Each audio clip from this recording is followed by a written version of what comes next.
Well, to be honest, I just realised Yeah. that the countdown had stopped.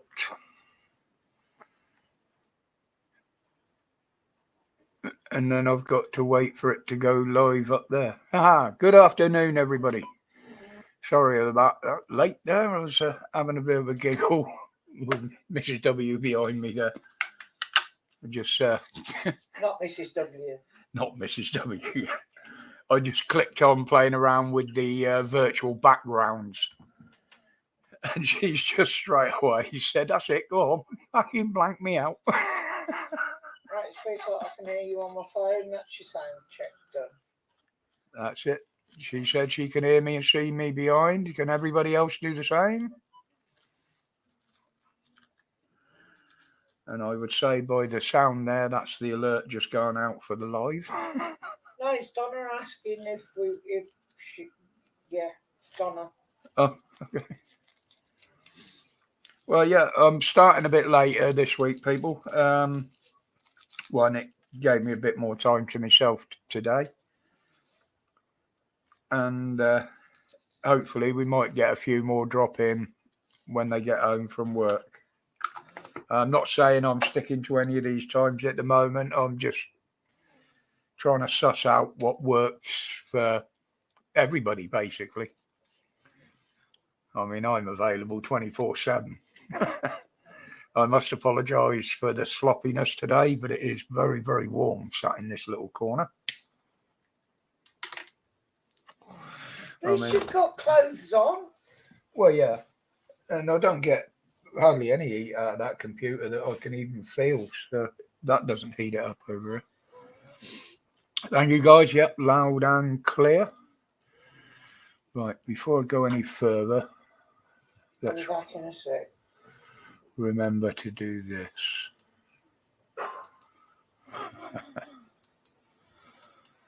I'm getting forgetful in my old age. Right, we'll bung that on there.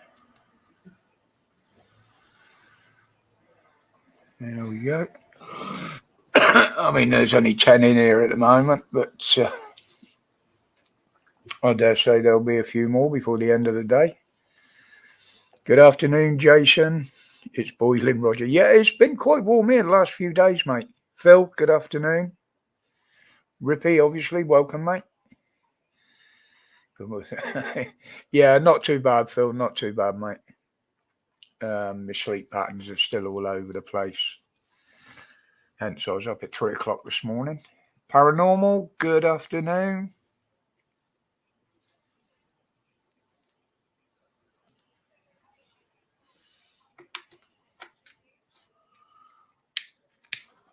Well, there's so many bloody talking points this week. It's a job to know where to start, really. Hi, Rob. Welcome, mate. Necron 99, welcome.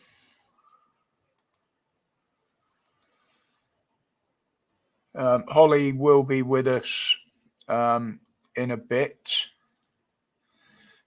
She's out at the moment. And I believe Tiff was sleeping this afternoon a little bit.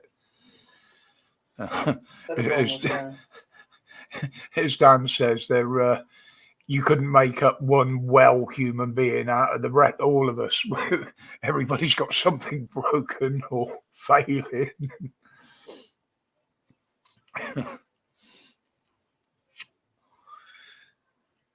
But at least we've got reasonably clean water compared to some, haven't we? Yes, Jason, I've seen that. Hi, Stitch. Hello, how are you? Yeah, not too bad, sweetheart. Not too bad. Hi, Heather. Hi, Stitch. Everything going well? Pardon? Everything going well? Mm-hmm. Good. Yes, thanks. Yeah. Good. Yeah, getting there. there. Where I am. You know where I am when you need me. If you don't need me, I take it all's well. Yeah, Jason, I'd be more worried about the bloody Manchester police at the moment. Well, and the West Yorkshire. Wasn't that where they arrested that young girl? Berlin, Missy, good afternoon. We won. Good afternoon. As my chatting partner at 3 o'clock in the morning when I'm awake.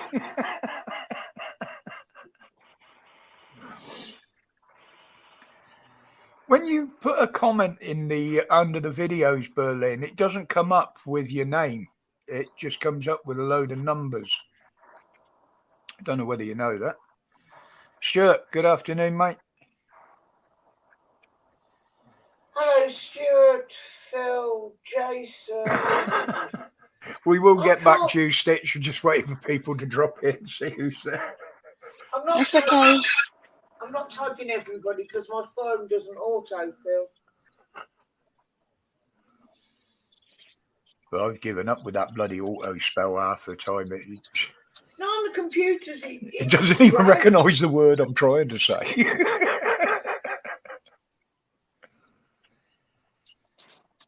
Yes, Necron. There is a bit more to the story than what a lot of people are seeing. She was 16, not 14. The fact that the night before she'd been seen drunk around the town with her mates. And as the Rev said on his video earlier on, you know, responsible parents, if the child is that bad, you wouldn't let them out till God knows what time in the morning drinking. Surely to God.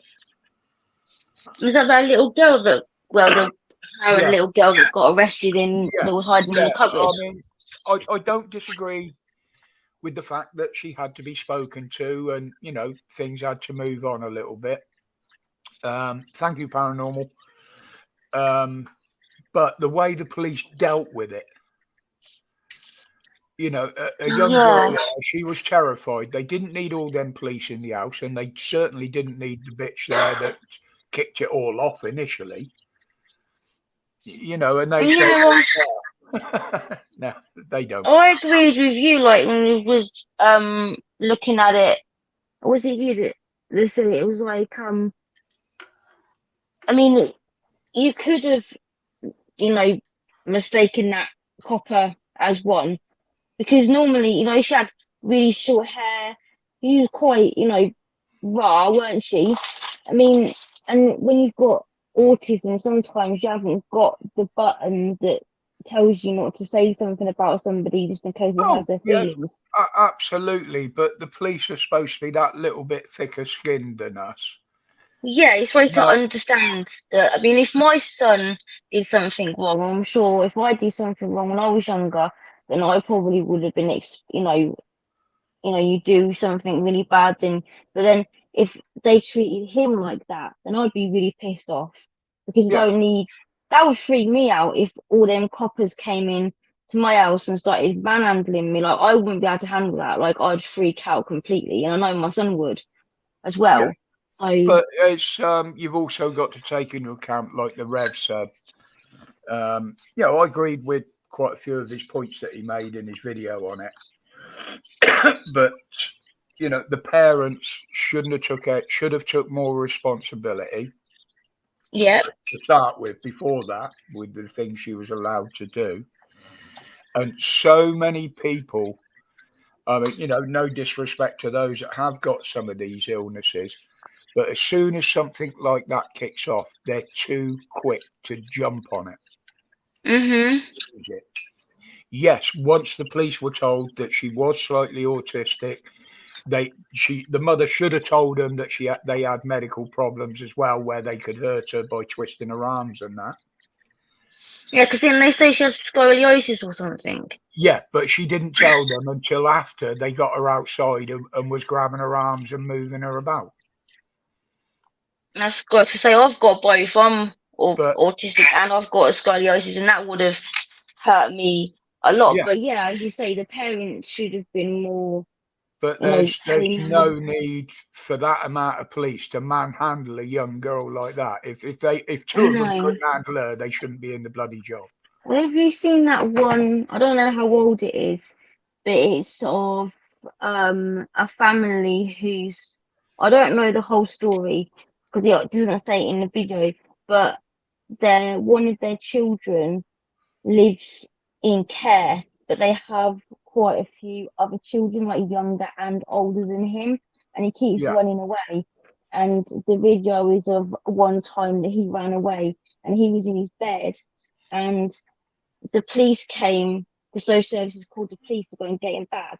And there had to be like at least 6 police in this person's house trying to rip this young boy out of his bed while he's screaming and crying and begging them not to. So why do you need that many police to get this little boy? He's obviously in there because And the chief, what's his name, Chief Bod of the police, not so long back, said every time we attend one of these cases where mental health or something is an issue, we will have a specialist with us. We won't just go busting in force. What happened to that? If it was known to, yes, it did, Sarah. It showed them up absolutely perfectly. Yes, they were right with what they had to do. They had to speak to her. A complaint had been made, but they handled it totally the wrong way. Absolutely, 100%. Yes, exactly. It's sad to say. Would the outcome have been different if that girl had been coloured or ethnic? Yeah. How would they have handled the situation? But then that one I was telling you about a minute ago with the boy in care, he was black. Yeah. But it was quite young. He can't have been more than about 11, or maybe a little bit younger than that. But the poor kid was terrified. I'm just totally pissed off that people just seem to get upset and butthurt over a word. A word doesn't hurt you. You know what I mean? I've been called all sorts of names over the years. I don't give a shit. Most of them by me. Yeah, you come up with a few new ones.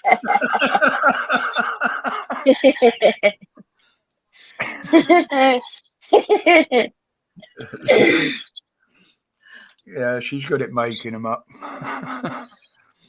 Like you say, the police shouldn't be. I mean, I've heard police be called some pretty bad things recently, and they just kind of, you can't say stuff like that. But recently, I get them daily from the minute I wake up. I mean, like if the police, like if there was any interaction with the police, like the way that Saul would talk to them, he would be calling them, I can't even say some of the words that he used to call them, but they'd just be like, they just ignore him and just, carry on saying, or, if he said quite a bad one, they say, you can't say that, and he'd be like, I can say what the fuck I want, what are you going to do? Do you know what I mean? So yeah, it's like when you're a doorman, the names you get called when you're a doorman, when you're throwing people out, like, yeah, go away. You just let it go over your head. It doesn't get you if you're sensible enough. No, I mean, I call myself names daily, and I'm all right. I'm sorry, but if you don't want someone to turn around and say you look like a lesbian, don't dress like a lesbian and have your hair like a lesbian. That's not. I always say, like, she looks like a stereotypical lesbian, didn't she? Yeah. And Necron's right there. If you get called one and you are one, why be offended by it? Exactly. You should be proud. Where's your fucking rainbow hat? She hasn't come out yet. She's only practicing. Oh. Practicing lesbian. Oh, you remember? There's one for you. You remember I said I haven't been on Facebook that long. Mhm. When I got up this morning, I was on there chatting to a few people, and all of a sudden I get a friend's request. And it's a mate of mine from back home in the village where I grew up. I haven't seen him for 45 years plus. And all of a sudden he's just popped up. I've known him since I was 5 years old. That's really cool. No, because I was in touch with my old biker mate, but I was always doing it through Heather because she was on Facebook. And in the end, she got fed up of passing messages backwards and forwards for me. And finding funny cartoons. And and finding funny cartoons for me and memes. And mate was here one afternoon, and between them, they set me up with it. And yeah, it's amazing how many people I've got in touch with from the past. Like some of them I don't want to know, but most of them, Yeah, that is the good thing about it. Like I got in contact with this girl. She used to help me when I was me and her were. She's born exactly a month before me. Hers is the 23rd of October, mine's the 23rd of November. And we were like really good mates, but she was really clever. So in junior school, she would help me do my work and tell me all the answers. So when my mum would go to the school, like be trying to get me help, they'd be like, no, she's like, she's like one of the top of the class. There's nothing wrong with her. She's fine. But then her dad had to move. We to had two a secondary different schools, area. and they sent me to a total different one to they sent me brother and sister to.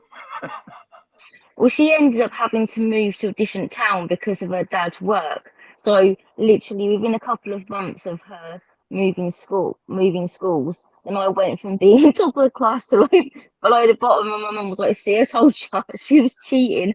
But I got in contact with her. Several of my teachers at secondary school were my father's teachers when he was a lad as well. That's how old they were. Oh God. But she's now a paediatrician, which I think is pretty cool. Guys, I haven't spoken to her for years because she moved to all these different places because of her dad's work. And I found her on there, and yeah, that was pretty nice to speak to her again. Yeah. I mean, like my mate, he lives up in Newcastle now. The one that was in last year's holiday video, the fishing video. That's. I hadn't seen him for bloody years, and Heather arranging that, and then this year having him down for the day in the evening as well, so we could have a good old catch up. It was great, and we had the bigger cottage with the extra bedroom, so they could stay over and have a beer, and Isn't that though? Is what we're talking about? Isn't that Stitch? I just heard what you had to say there, my darling, and I love you so much. I love you so much. It's. Hello, Murph. How you doing, my man? How you doing, my girl? How everyone? It's really good to see you. I was literally just out today, and I was helping someone else whose son is in prison here in Dubai. So I met her and her husband, and that's where I'm late. Okay, so I'm late on parade, and I do apologise, but still, your mic's not very good there, mate. Your mic's going in and out. Is it? Oh, probably. Yeah, it's probably a bit closer. That's what. Can you hear me now? Yeah. Yeah. I speak so eloquently. I mean, obviously, you should be hanging on my every word. My ass. I've fired it up a bit later this week. I'm just trialing different things. A few people got in touch and said, yeah, it was nice, went on a bit further last week because they were late in and yeah, exactly. No, damn right. Thanks. But what I'm doing tonight, it depends on how I go because I am very, very tired actually. Well, actually, you got Stitch on. Come on, you got Stitch on. I've said I'll cut off at 7 o'clock, if not before, if I get too tired. Literally because there's other people that go on and enjoy other streams that are on. What you accept? So it gives them time to have a bit of scran and stuff before they settle in for the night on the other streams. And okay, next question: how is Mrs. W? Is she bolshy today? Or is she? Now you're on, Murph. Of course I'm bolshy. Oh, my darling, I love you. Yeah, Sarah, they've totally lost control now. I mean, what they come out with yesterday and what happened just absolutely showed them up for what they are. They're pissing around with this barge, which they say 500 can sit in. They had more than that come over the channel in the time in the day that they were arguing about it. Now you got this shit with the Legionnaire's disease in there. And I mean, look, if you're going to do this and you're on about renting more barges, why don't you just fill the bastards up before you tow them over? Who brought the Legionnaires in? Who brought the Legionnaires in? Everyone inspected that barge before anyone walked in. Yep. Who brought the Legionnaires in? It didn't come in. It forms in the pipes when the water system has. Somebody got sort on in the background there. There's a loop going on. I'm grassing Stitch up for record. You're grassing Stitch up. Steve. I love you and I hate you. Stitch, I'm so sorry. I don't know what I'm gonna slap you on the head forever. I'm gonna slap you on the head forever. Yeah, it was. Until I die. Slap your bald head. Boom, boom, boom, boom, boom, boom, boom. The Legionnaire's bacteria will sit dormant in pipes if they're not used for a while. Okay, all right, okay. Let's take this on. Hang on, let me fucking finish. All right, well, I'm just telling you what I know as an engineer. Yeah. Well, I used to look at what I know first. I Okay. started first, and it's my fucking channel. Shut up. Oh, okay. Now, it's because I've pulled loads of buildings down, and we had to be very, very careful of this shit, apparently. It can stay dormant in tanks, storages, and pipes. They can fill the system back up, and it will still cling to the side. It still takes time to participate into the water before it starts to come through the system. Yes. So if they've only done short checks over a short period of time, there's every chance. No. Legionella would have been checked and it would have been done as part of that because it used to be used as a gas platform thing. Yeah. Legionella is a routine fucking operation in this. This is a load of bollocks. It's taken 2 weeks for the results to come back. That's the excuse they're using. Yeah, well, they should have already been tried and tested before anyone went in there. And the other thing is, it hadn't been used, and it's just been stood for some time before. No, it was commissioned. It was commissioned. If you remember, they said we need 5 more weeks to commission. No, we've waited and we've waited and we've waited. Give me that barge, and I will have Legionella out of it in 5 seconds flat. Oh, Schwad, this bullshit. It has to keep going on. Yeah, but it's futile. It's a pointless exercise. NatWest Tower in London. I used to actually look after the Legionella towers in there. I used to have to dose the towers in the Legionella in the evaporators. The evaporators for the AC. We've got to dose them, and we have to dose them. Now, what's the maintenance regime? What's to do this? What's to do that? How do you do it? Bullshit on Legionellas in this. Because they used to get it originally in the cooling flaps and everything. They used to get it in the cooling ducts out on the top of the cities in London, and this is how we learn about Legionella. So if no one knows about Legionella now, they're a fuckwit. It's been enough in the news over the years. Good afternoon, Dan. Look, good afternoon, ladies and gentlemen. Dragged yourself out the pit. Sorry, I'm getting angry. I'm getting angry about Legionellas because Legionella is not a fucking problem when it comes to. I can put you in the back room and you can talk to yourself. I'm in the back room. Why do you put me in the back room? Because we've moved on now. We're talking and introducing Dan for this afternoon. Okay, I'm in the back room then. No. Did you get your call, mate? I did, and do you know what? Funnily enough, you know what Holly was talking about yesterday about her liver? I won't go into detail, right? Well, guess what? You got the same? Same fucking thing. How weird is that? I mean, he said to me that I can't remember the words he used. I've been awake since midnight. I can't remember the words he actually used, but he told it was exactly what Holly's been told. It's a high level of whatever it is, gamma or some, I don't know, GT or some shit. I don't know what it's called. He said that he's going to send me for a liver scan to see what's going on there. Told me I'm a fat bastard. Well, Said you're a fat bastard. You need to lose weight. I went, yeah, I know. Should have asked for a You second. could have left the bastard bit out.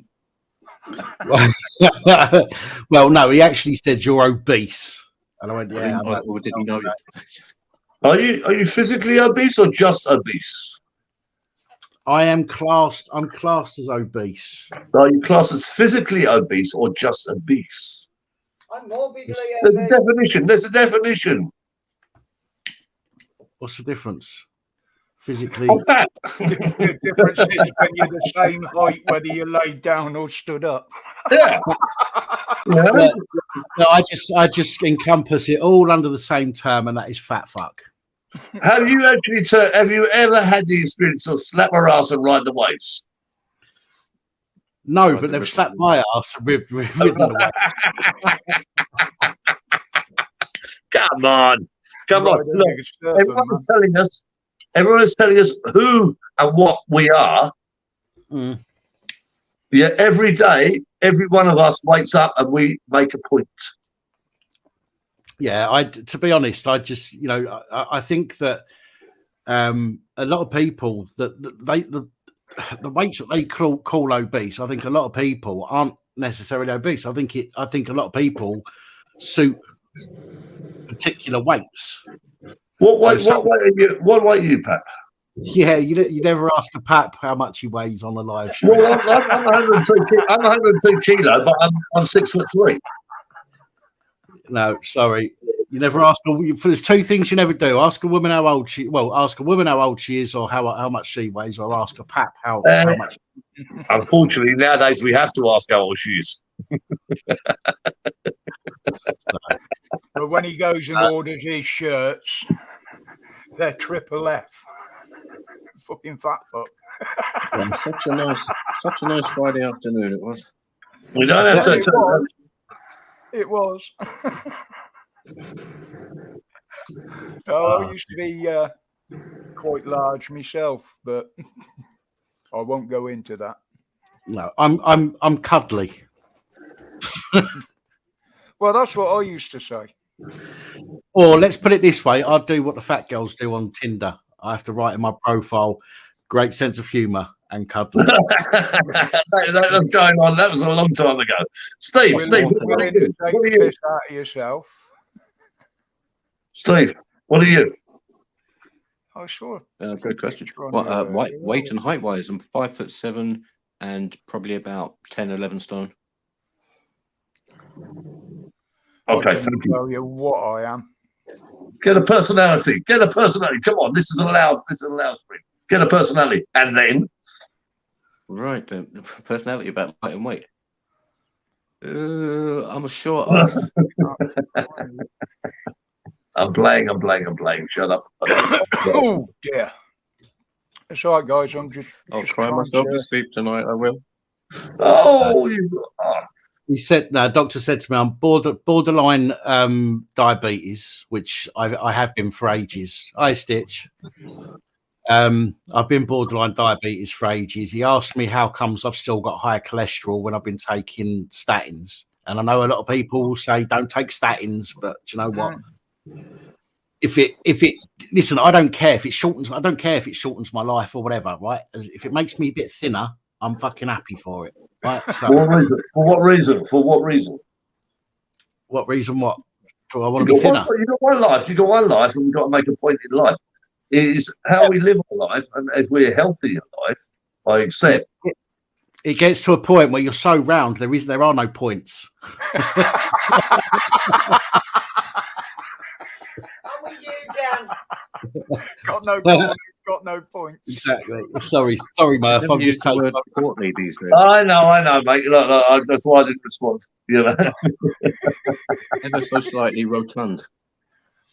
I mean, they tried to put me on statins for the cholesterol. Yeah. I mean, the standard reading, what is it, 4.5 to 5 is what they call the normal level. Yeah, normal. I was about 5.1. Oh, And I was said, 10. well, I'm not going to take anything that upsets my stomach just for that amount, like, you know. I was 10. I was as high as the scale goes. That is quite high, yeah. Yeah. But, I mean, look, I speak to my mother in England every day, and she turns around and she goes, I'm taking this tablet and that tablet and that tablet and this tablet, and I'm taking this tablet for this and this tablet for that. I'm 57 years of age. I take diclofenac for my bad back because I'm ex-parachute rig. I don't turn around and take tablets. If I'm sick, I fix myself. I don't turn around and do it. I live on one life. One life. You've got one life and you live it as you think. And all I'm seeing is everyone is taking this, taking that, taking this, and taking that. The unfortunate thing is, Murph, the unfortunate thing is that some people haven't got the motivation. And I'm one of those people. Yeah, we talked about this Sunday, didn't we? I don't want to take tablets. I mean, there's some I've got to take for the rest of my life to stop me having more strokes. Not like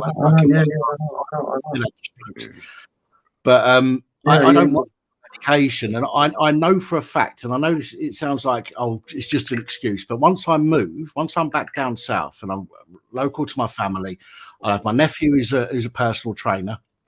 I've got my mum who will cook proper dinners every day, and I'll just go around hers every day and have a proper dinner. Yep. I'll pay her. I'll just go, it's fucking 100 quid for the week or whatever. I'll just come around here and eat. And she'll make sure I eat. Yeah, of course. That's what mums do. The problem is being stuck up here. I'm on my own. I've got no family around. I've got some friends around, but they're not the kind of friends that I would rely on. Acquaintances. Yeah. I mean, people like Holly, for example. If I phoned Holly and I was in dire straits, I know Holly would come over from where she is, and that's quite a way. But that's the kind of friend. It's a slap. Yeah, it's a slap. Yeah. But there's nobody like that up here. Do you know what I mean? And it's partly my fault because I've kind of isolated myself a lot. But the other thing is, once you've moved back down there, as I said, you're going to be mixing with family. You're going to be out socialising with family. You're going to be associating with their circle of friends, which is a new circle of friends to you. That's going to help you get over your anxieties of being around people because you've got your family there as well. Would I be wrong? Would I be wrong in actually saying that probably might not be the best thing? No, it's doing good. If you're an individual and you're a loner, and I'm a loner, everyone is a loner in their life. Yeah, but you got to remember though as well, Murph, that some of us have been out and socialised with Dan in public, so we've seen his reactions and. Oh right, okay, yeah, but you can't be out there every day. No, you don't have to be. No, but I have the opportunity to understand that. That's sort of to understand that. He'll have the opportunity to go because he will be invited because he's family. Yeah, exactly. Yeah, and look, it'll shit. I'm just thinking about my time and my family. I go to see my mum, and after about an hour, I go, fucking hell, Jesus, I can't carry on about telling you how many tablets you're taking with today. You take what tablets you taking today, Mum? I'm doing this. What tablets you doing this today? I do a live stream with my mum every week, and it's like, Mum, why are you taking so many tablets? It keeps me alive. To go and see mine. It keeps me alive. It keeps me alive. I don't take tablets. I don't take. The only thing I take is diclofenac because I've got 3 inverted spine. But I don't take tablets. If I'm sick, I'm sick. That's it. Boom, get over it. Steve, you're looking rather intelligent today. What's going on? He's concerned because I'm kicking ass. Yeah. No, I've just stuck my specs on because I kept getting I was screwing my eyes up trying to read the chat, and I think it made me look like a psycho. So people said, "Oh, Jesus, Stephen, can't you? Haven't you got any glasses or something?" So I thought he was being racist. Well, I had to go. I was tested Monday. This is not a racist channel. They're going to do me some at the perfect length for where I've got my screens because my other prescriptions are fine. But to use my token up, they're going to do me a pair for the computer. I think there was something yeah, that's just something else. That's just something else to have to move, though, Lost Souls. So I might as well just leave it at the moment, and then when I move, leave the shitty fridge freezer here and buy a new one when I move into my new place. Look, understand if you've got a live stream, you take it on your phone and you can leave any kind of equipment behind you because you can get it again. Oh, that's what I was going to ask you, Dan. I forgot Sunday. Have you heard from the Met about your phone and that? No. Because someone said the other day they just got theirs back after over 2 years.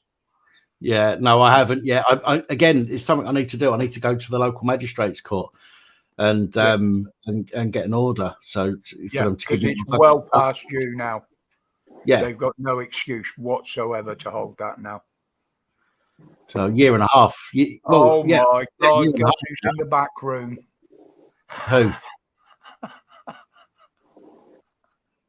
Who's in the back Afternoon, room? Simon. Oh, Simon's in the house. Right. Anyway, I'll see you later. Simon.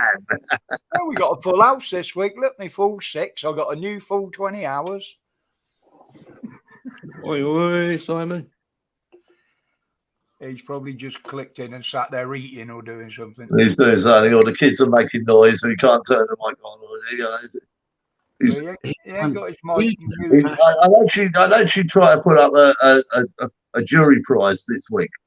Who's the worst YouTuber, Simon and me? Well, if you go by the hours you're on here, that's you. I was trying to do a vote. You got mine. One or two. I tried to do a vote.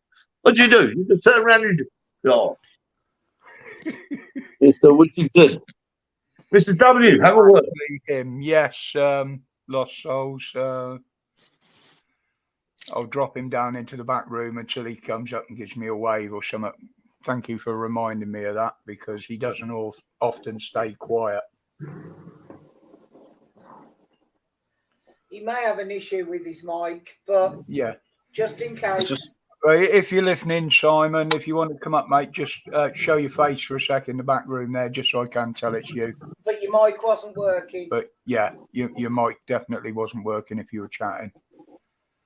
Oh, hello. What's that come up now? Well, he's just put in hello sugar tits into the comments, so that definitely is him. Eloquent as always. No doubt about it. That's fine. That's our side. That's the Lost Souls. Is there a love fest going on? He hasn't posted in the chat. Still no mic, Simon.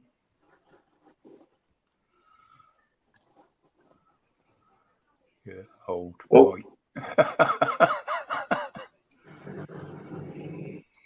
Yeah, I've got my finger over the button anyway, Holly. No, it's there in the chat now. Steve, what you saying? Sorry, my man.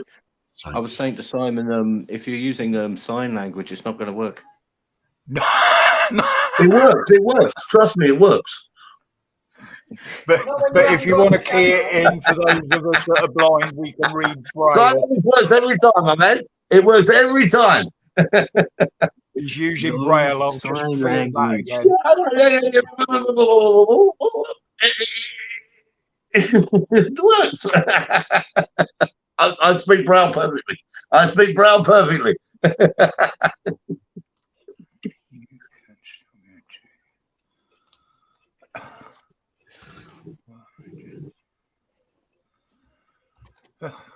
I know I'm losing the card in the chat.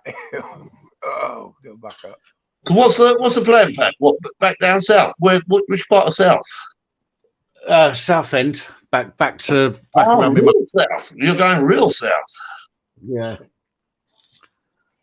My stepsister's been down the South End now for about 4 times in the last year. Apparently, it's very good. Pardon, mate. Bring that up at the next meeting. You need to mute Yeah. it if you're digging a good way or It was on its way up. I couldn't move my fingers quick enough. Warm Coke. You got the Dagenham boys down there as well. They're all good boys. That's all right. We got somewhere to come round to be based for if we go down there fishing.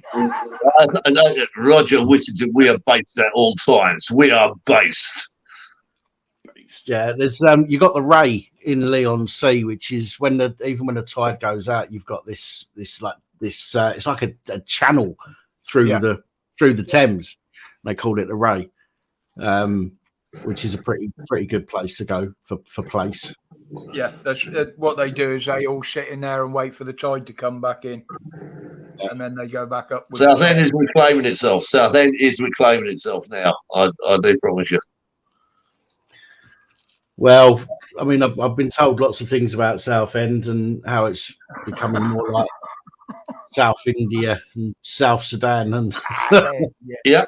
Look. I remember. She grew up in Benfleet. Look. Yeah, it's just. I remember going down to Windsor and I'd take the kids down by the Windsor Canal and doing all of that. And I took it for a year, and it's just myself, my wife, my children. And we're sitting on our own, and we're just sitting on the grass, and the kids could paddle in the little beach there, and they could paddle out in the sea. And the next year I went back, and it was like New Delhi. Yeah, it's changing rapidly. Oh, we're talking about when my kids were 2 or 3. They're now 30. Yeah, well, it's got worse. Yeah. However, where my parents live is not right in the town centre. So the town centre has turned into a shithole apparently, but they live further out. And I've got family that live in Eastwood and Lee and Raleigh, which are slightly better than South. Yeah. Good afternoon, mate. Good afternoon. Good afternoon, ladies. At last. Southend. You talk about Southend. Did you see that? We're talking about Southend. No, we're talking about Southend, geezer. We're talking about fucking Southend, all right? Yeah, fucking in, mate. Fucking in, geezer. Sorted out. How's the volume? All right, Rob. Volume all right? Carry on, Simon. I just asked if the volume level is okay. Yeah, what? Mate. Yeah. You know what makes you deaf? You know what makes you deaf? Too many strokes. Dan, you're right next to him, Dan. You should be able to hear him. Yes, paranormal. I don't believe that if that had been on TikTok that the police would have reacted to that. But because it was on TikTok, they had to be seen to be doing something. No, that was disgraceful. And the whole thing about being a police officer is that you turn the other fucking cheek. You do not turn around. And what? So, how many times do I turn around and call a fucking an officer of wank? You fuck off. What are you on about? I'm on about fucking shoplifting here, mate. Oh, Nick, I know there's that autistic girl. Oh, Stitch. Don't come if you can't run. But, you know, this has been announced over a day, thousands of times on fucking TikTok, and the police had the cheek to turn around and say they received intelligence that it was going to happen. I'm like, what the fuck? But if they hadn't reacted because it was out there and it had been all over mainstream media, they would have been slated for it. So in fairness, as I said in yesterday's video, you know, they did the right thing. Might not have been for the right reason, but they did the right thing at the right time. Everything is on camera now. Everything is on camera. You've just solved all the crime now. Burglaries will go down, robbings, rapes, everything. Just report it on TikTok. Fucking done. I mean, mainstream media, it's exactly the same going on there with, again, the channel paddlers. Now, mainstream media are quite happy saying, oh, yeah, communities aren't happy with these people there. But not one of them will say that they've been bothering and attacking girls and women. Not one of them. Anywhere in the press. You know, because they know that it will kick it off. And we're seeing it now. These communities now. Just look at the police reports. Just look at the police reports, Rog. Newquay has taken. They've got their own people down there, guys that will escort women and kids about if they want to. If they look at the police reports, they turn around and they say we are looking for witnesses. Two men, and that's all they say. They don't describe colour anymore. They don't describe description. They don't describe height. They don't describe what. but 2 men dragged a 14-year-old girl in to rape them today. And they'll tell you everything about the girl. They'll tell you everything about the girl, who her parents are and who everything else like that. But by fuck, they won't turn around and tell you who did the fucking deed. Have we gone full reverse? The description is always the same, isn't it? This is what I see. It'll be like a girl was attacked or raped at 3:30 in the afternoon. You know what I mean? In the afternoon. No description of the attacker. Or but we're appealing for witnesses. Yeah, 2 years later. Well, I can't fucking remember what I had for breakfast, let alone what I was doing 6 months ago, or where I was. Done on purpose to keep the crime, you know, like keep it down. You know, We're appealing for witnesses. Give us a description, and we might find the fucker. The way it used to work. Hang on, Murph. Steve was trying to get a word in there. Oh, sorry, Steve. I was just saying the suspect attackers were said to have had 2 legs and 2 arms. And something flashy in one hand. Thank you for your update. Pat has appreciated that. There's film footage of it happening, and the police just don't take any notice. It's the descriptions they're giving out. It's the descriptions. It's how they. Let anybody fucking finish today, will you? No. Well, cut me off then. Cut me off. I will. No, you can't. No, I'm a little bit drunk. And I'm a little bit talkative. So if you want to cut me off, seriously, kick me off. What you were saying, I'll just do. Saying about the lack of descriptions for these people, these suspect attackers. The same sort of thing was done at least twice when someone did what is supposedly a racist attack by driving into people. There was one at Christmas, and the report said a car killed 8 people. Yeah, and the other one, 2 men dragging a young girl into a graveyard. Why would any rapist drag into a graveyard? So we have to immediately say there must be BDSM. I've got to be honest, Murph. I thought that was a line into a joke for a moment there. No, it wasn't, mate. It's fact. It's fact. 2 boys dragged a 14-year-old girl into a fucking graveyard. No, I know it's not funny. It's just so when you said it, this is the way my mind works sometimes. As soon as you said it, it was almost like a Jimmy Carr joke. Right, 2 blokes dragged a girl into a graveyard. Hey. No response. No response. Oh dear.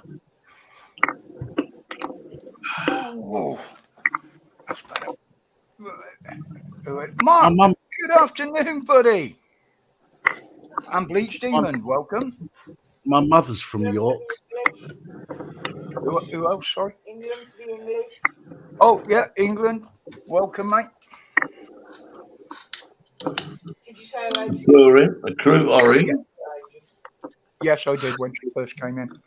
I was actually talking to someone this morning about this because in this channel we've got a very, very good balance of male to female people that participate in the channel. You can start a breeding project then. Oh, I'm a bit old for that, mate. All part of the as the meme said in the video the other day, I did win one swimming race at one point in my life. It's the only one. Yeah, the only one. Yeah, a bit like the immigrants. Millions get in here, only one gets the job. Only one works. Yeah, I see that. That's good, isn't it? No, one immigrant gets in, and we have 7 babies. We could use you for practice then, Lost Souls. Yeah. Oh, did you see that interview with the woman this morning, Dan, on the Manchester police over this stop and search shit that's kicking off now? Yeah, about women and that. You know what's going to happen now? It's all those drug dealers going to be using all the young girls now, like they have been before, to carry their drugs. He's actually calling for a total reform throughout the police with the way they operate, and also to totally reform the IOPC. That won't happen. No, I don't think it will, but that's Listen, out in public on mainstream media now. We've been calling for that for fuck knows how long, and it ain't Yeah. gonna happen. If it does happen, then they lose all their fucking power, and they're gonna lose all of the little This tricks. is all heraldry. This is all heraldry. The whole fucking why you've got regional police constables. Right, sorry, Murph, you're not giving anybody else any fucking chance to speak, and you've admitted you're pissed. I can't keep up with that. You've got to give other people some fucking space, mate. Yeah, I mean, we've been calling for it for a long time, and I still think that to do it, they've got to replace all these investigation boards, panels with public, not ex-police and shit like that. Yeah. Again, the problem that we've got in all of this, right, is the people, right? So they're turning around saying we need to reform, okay? But if they reform, they've got to keep all the people at the top. They can't get rid of all the people at the top as well as everybody else, because then they've got nobody. Yeah. Right? They've got nobody to train anybody else. So they've got to keep all the people that are already at the top in the senior positions, okay, or maybe not all of them, but most of them, who are probably only there because they've blagged their way there through backhanders and fucking letting people go and nicking people, you know, and figure, you know, putting the figures up and all that kind of bollocks in the first place. So you're never going to get a clean slate. You just can't do it. There's only one way of doing it, and that's just to do what they did in America, a little town in America. But you can't do that here because it's the entire country. In America, they needed to. They had three sheriffs in a police department in one little town, and one of them was already on suspension, and the other and another one had just done something wrong, so they were under investigation as well. Right, so that left one person, right? So what they needed to do is they wanted to fuck it all off. Because they're the police, they can't just sack them. They can't just get rid of them. So what they did is they shut the police down. They disbanded the police. I know the one you're talking about. Yeah. What's the word they use?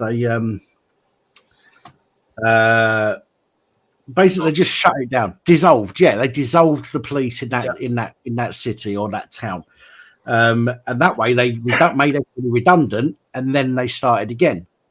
And it was because it's like a local town, and all the local townspeople get involved in they vote. They actually vote them in. Yeah. Yeah. So they fucked off the people that were there, and then they reopened, basically like closing one company and opening another company, and started again with nobody. And the townspeople voted for who they wanted to do it. Yeah. But you can't do that here. There's no way of doing that here. The system's just too big. It's ruled from one desk, as they say. And the other thing out there is a lot of these small towns and that out in America don't always need their local police because they've got the state police there as well if they're close enough, Yeah. But that one I was on about, I've said about before, when they had all the full shift body cameras that they can't piss around with. They're on permanent till the end of the shift. Yeah. The crime rate went down to zero. The police bullying went down to zero. Because the public could go to the police and say, look, we weren't quite happy with this. Can we see all the body cam footage and around it? And they used to let the public have a small committee from the locals to say, yeah, we do believe he was a bit over the top there. Could you investigate that one? Yeah. And you've also got people. Yeah, so and you've also got people that will view that footage. Obviously, if it's being used in an investigation, they can't divulge it. But if they've seen the footage, they can then come out to the wider public and say, "We've seen the footage. We believe that the police acted proportionately, from a public point of view, or if they didn't, then they can turn around and say, well, we don't believe that they acted proportionately, and as such, we've put our complaints in for an investigation." Yeah. And then the other thing they found was a lot of the public backed the police in some of these situations because they weren't over the top. It was just somebody being antagonistic. So it worked both ways, if you know what I mean. You know, it saved the police from getting marked up as a bully and shit because it proves that they ain't. And it gives the public an avenue to actually go in and make a complaint, because half the time they used to ignore them over there. Yeah. Well, they do here, but I think if you've got a public committee, in each town, if you like, or in each police force area, an actual public committee that is picked by the public, voted in, and not like the you get like the police and crime commissioners are all MPs, or is that Labour person such and such, or Conservative police and crime commissioner. Bollocks, don't need all that shit. You just need people that the public can trust from their own from their own ends, and they go, right, so this is our 5, 6, 7 people on a panel, this is the panel, and then if anybody has got an issue, they can contact that panel, and that panel will go to the police and say, right, got an incident on such and such a day, show us the body worn camera. And they shouldn't be able to say no. The police should not be able to say no. It should be, there should be no fucking getting out of that. The panel get to see it, the panel make a decision whether they think that it needs investigating or not the police, because we know the police will go, oh yeah, well, they called, they stepped on that policeman's toes, so they deserve to be twisted up. Fuck off. We need eyes. I think we need eyes from the public perspective for the public, so that they can then go back to the public and say, yes, we think as a member of the public that they overreacted, or we believe that they did do what was needed in the circumstances. Yeah, and it worked. The town were happy. In fact, they even voted. I think one of the whether it's a council or whatever like we have here, they actually voted to give all the police a rise. Yeah. The lads didn't ask for it over there. They voted to give it them because it was working so well, and the town was so much friendlier. Mm. And the police here only seem to pick up the bad things from them over there. They don't see the good things like that. So, yeah. You have obviously missed Rex's comment. He lost his mom yesterday. Oh, sorry to hear that, mate. Oh shit, Rex. Sorry to hear that, buddy. And I can say I know how you feel, because it wasn't so long back that I lost my own, and long before that, Heather lost hers. So we're of an age. Condolences, buddy. You holding up all right though yourself? It looks like you are. Yesterday. Missy Moon, PCCs, as I say, it is jobs for the boys, right? They're all affiliated to political parties. Yeah. Some of them are MPs, which they shouldn't have any. It's just another job with another $100,000 a year that they can be earning. I would do that shit for nothing. I would. I genuinely would. I would do that shit for nothing. And from their backgrounds, they've got to have a lot of conflicts of interest in there. Got to have. Yeah. You can't work in government and work externally on shit like that without having a conflict of interest. But the police and crime commissioners are supposed to be there not to watch over the actual police per se, but the police chiefs. Police and crime commissioners are there to hold the police chiefs to account. But they go to the same lodge. They go for lunch together. I don't want nothing to do with the old Bill. And to be honest, I don't want much to do with most of the public. So, if I was taken on to view, and I know people go, "Oh, you're biased. You hate the police." I don't. I hate the police doing bad shit and getting away with it. Right?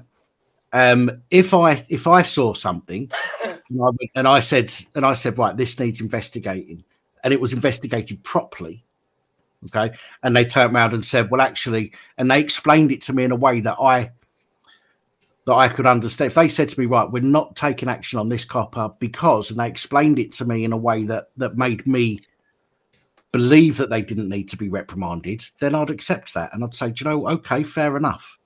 You know, but the bullshit that they use, everything is so broad. Everything is so broad. And the thing is, a lot of these in the higher positions have worked their way up through the ranks. They're always proud of saying it. So they must have been involved in some of the shenanigans to start with, because it's been around for donkey's years. Of course they were. You know, so they know the score. They know how it works with the lads on the shop floor, as it were. And that's why they're able to hide things and protect them. And they do it. We know they have. We've exposed them for it. Yeah. You know, we'll sweep this one under the desk and leave that one for a year or so till they forget about it. And, you know, well, you know how it works. You've been on the other end of the stick, haven't you? So, yeah. Wasn't it the Sarah Everard murder? The police officer responsible was known as Mr. Rapey or something like that. Yeah. Yeah. Yeah. All his mates and that at the station used to call him the rapist. I had a mate down when I was living in London, and he started going out with this woman, and she was an ex-cop, and she started abusing him psychologically and physically. And one time he had to call the police, or she called the police, I think, you know, to make it look like it was him or something. And he was telling me about it. He was quite shaken up, as you can imagine. And he was telling me, he said, when the two police officers arrived, you could tell that they saw straight through her. And he got the feeling that they got, oh, yes, one of these instances again. And they kind of knew it. But she was an ex-cop herself. I think she was like a deputy something or other. She was some. She'd probably done it before, Steve. She'd probably done it before. Oh, yeah. Yeah, and her colleagues knew. So her colleagues probably thought she'd probably get fucking called out all the time because she wants to abuse her position to fuck people over. Yeah, she boasted that she had a string of apology notes from boyfriends. She said she was collecting them, you know, making them feel like they were in the wrong or something, and they were writing to her to get back or something. And she collected them like trophies. Quite amazing. Yeah. Locked him in her car at one point. Told him she was pregnant so that he'd go on holiday with her to Belfast. She paid for everything. Oh my God! When you see it up close, it's like, fuck me. My mate had a bit of a problem with one from the armed division up here, and this is gospel truth. He met her. I don't know where he met her, online or anything, but they ended up seeing each other anyway. And she was a little bit older than him, not much, but she turned into a fucking stalker. She used to follow him about in her car and park at the end of the road. If he turned up here, she'd park round the end of the road, and as soon as he'd gone, she'd knock on the door. Oh, what was Carl doing? And in the end, he told her, he said, look, you either fuck off now, he said, or I'll ring your superiors because you're stalking. And I don't think he heard anything from her again, but it was fucking ridiculous.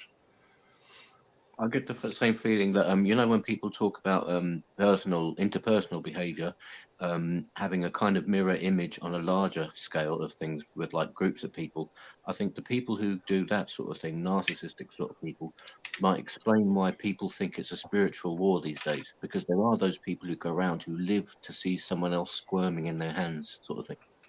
Oh, they are. A lot of them see themselves at war with the public, mate. You've only got to see by their reactions and the way they handle people. I have never, ever seen, well, I say never, I've seen the odd one or two where there's been a good interaction with them. It's always about protecting the colleagues and not protecting the public. Yeah. I mean, you look at them around London, the Met especially. Now, a white man holds a camera up. They're there. They're all over them like a rash. Why don't they do that with all the tourists that go around? The millions of them filming and taking pictures around London. You don't see them harassing them, do you? No.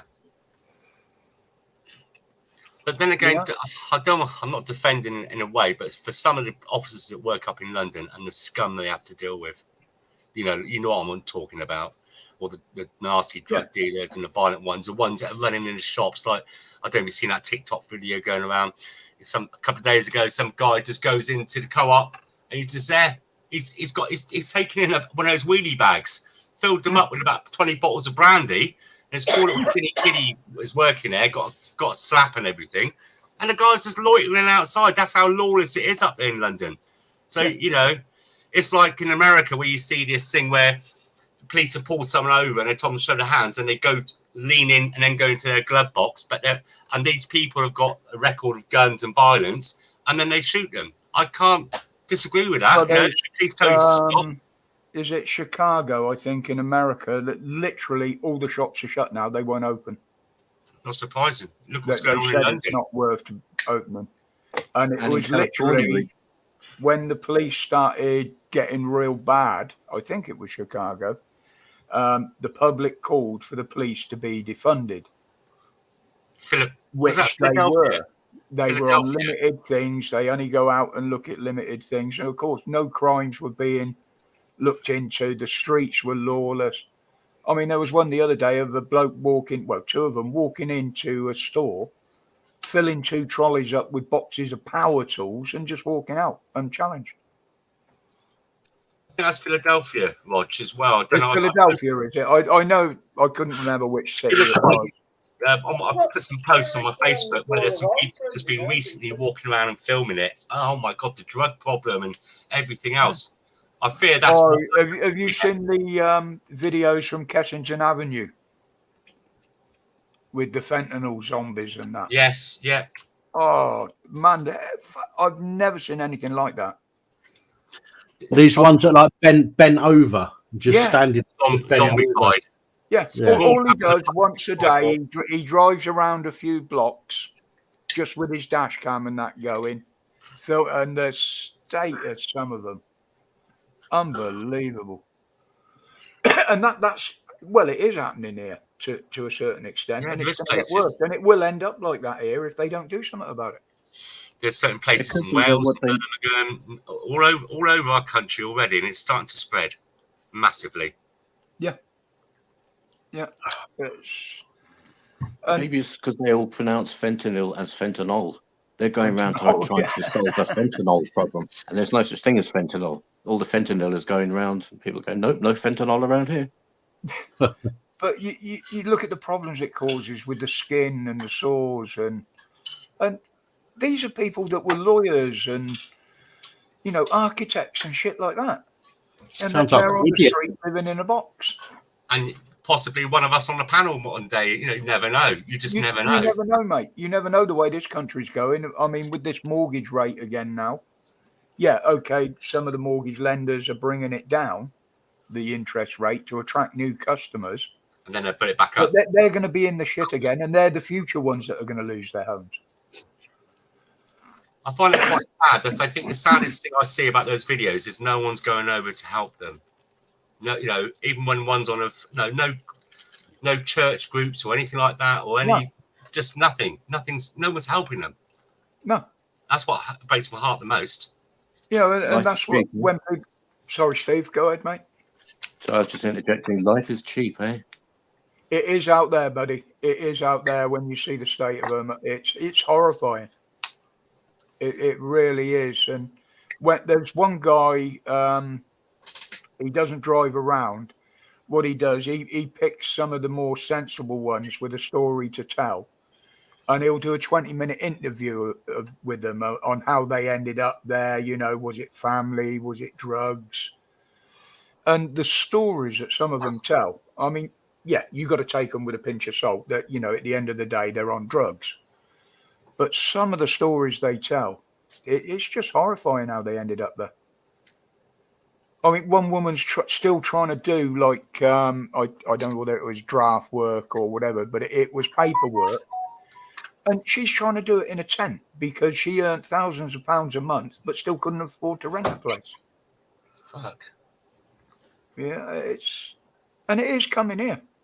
I can see it. And the disease that are probably of those places. I mean, there's no public toilets there.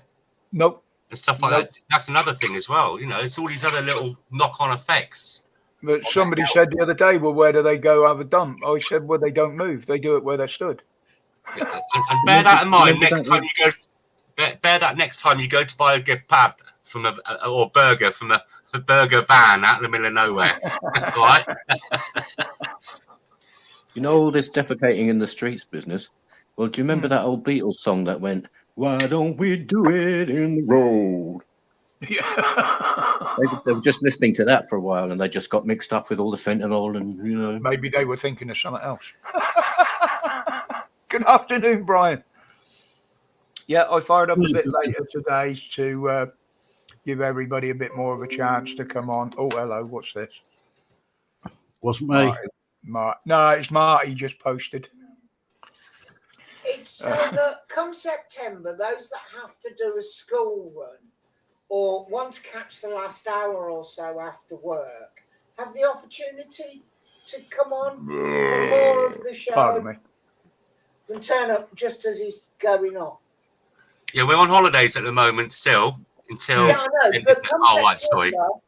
Come September, you've got when he starts at 2, he loses a chunk of people because they've got to go on the school run.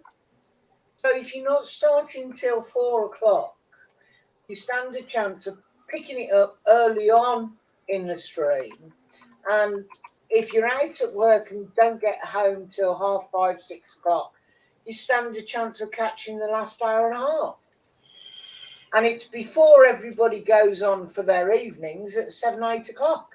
So you've got an hour for your tea. I wonder if I can make it look like she's sat in my hand. Or move over a bit more, making it like she's sat on your shoulder. Yeah. Oh, that way, isn't it? Who's a pretty boy, Rod? Who's a pretty boy, Rod? Simon, when we meet, you are yeah, you are in deep shit. Thinking you're the loveliest bird on panels. No, you are getting a slap when we meet. Oh, is it a free one? The easiest way to preempt it is when she reaches her hand out to greet you. If it's the back of the hand coming towards you first, fucking duck. If it's the palm, she will shake your hand. Hey, Mrs. W, I've got a request. He still doesn't know my attack formula. What was that, Steve? So I was asking Mrs. W if she'd be a sport and do a request. It's like Cy was saying, it's not rude. Cy was saying, you're a parrot on Roger's shoulder because of perspective and everything. She's not small. She's just far away. But I was saying, what would a Brummy parrot sound like? What would a Brummy parrot sound like? Yeah. Can you talk like that and do it like a parrot? Pieces of eight. Pieces of eight. Pieces of eight. That's Cornish. That's pirate, that is, isn't it? Parrots say pieces of eight, don't they? And that's said with the Brummy accent. Only with the Cornish parrots. What would a Brummy parrot say then? Well, one that was brought up in Birmingham and taught to speak, I suppose. Roger from Veritas Vincent always says, "Abished." Brian's asked a question. Brian asked a question. 9 minutes past 5. Brian asked you a question. 9 minutes. That's German as well as Black Country. There's loads of comments. There must be a lot of views. Do you have a bottom bracket? I'm not even looking at the comments. Oh, can I ask an off-topic question? Because I just no, I haven't got a tap, Brian. What I have got is that I use in emergencies. I've got a tapered penis unit with no threads at all. It threads on itself and it will fit inside the old threads. That's the only thing I got, but I have a tapered penis with no thread. No, I know what he's on about. It's the threads where you put your crank through. You quite often people put them in and they get them cross-threaded and they're so fine that even if you tap them out, they won't be 100%, but you can reuse it, like, you know. I can't even see the question you're answering. But it's basically, if mine ever got that bad, then it went to a shop to be machined out and done properly. It can be done in the workshop and quite successfully with a tap, but with what I used to do on my bikes, it was safer to get it done by an actual professional, shall I say. It was like my wheel building. I can do it, but I used to farm it out literally because, you know, it was easier to ride on a straight wheel than a fucking banana. But what size would it need to be? Oh, fuck me. 42 mil. I think it's 42 mil. It's a very fine one, though. It's like a Whitworth. Yeah. That's, sorry, folks, getting a bit technical there. No, because that's the other thing. If you haven't got one, you won't buy one from a normal hardware store because it's a specialist tool for bikes. Take it to a bike shop. Yeah, it's the only Shut up, place you'll get one. Shut up, woman. Helicoil. that doesn't work in a bike frame, Phil. Very well in the bloody spark plug hole, but if he lives near Shepherd's Bush, there's a trained bike mechanic there. Apparently, he can fix it for him. He's in Edinburgh. You'll be no, fucked. he's taking the piss. I hope he doesn't ride his bike in shorts. Can you imagine his leg hairs getting caught in his chain?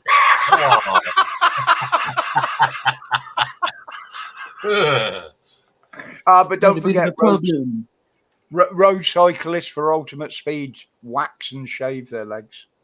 Yeah, well, that's definitely someone that doesn't wax and shave, isn't it? Let's be fair.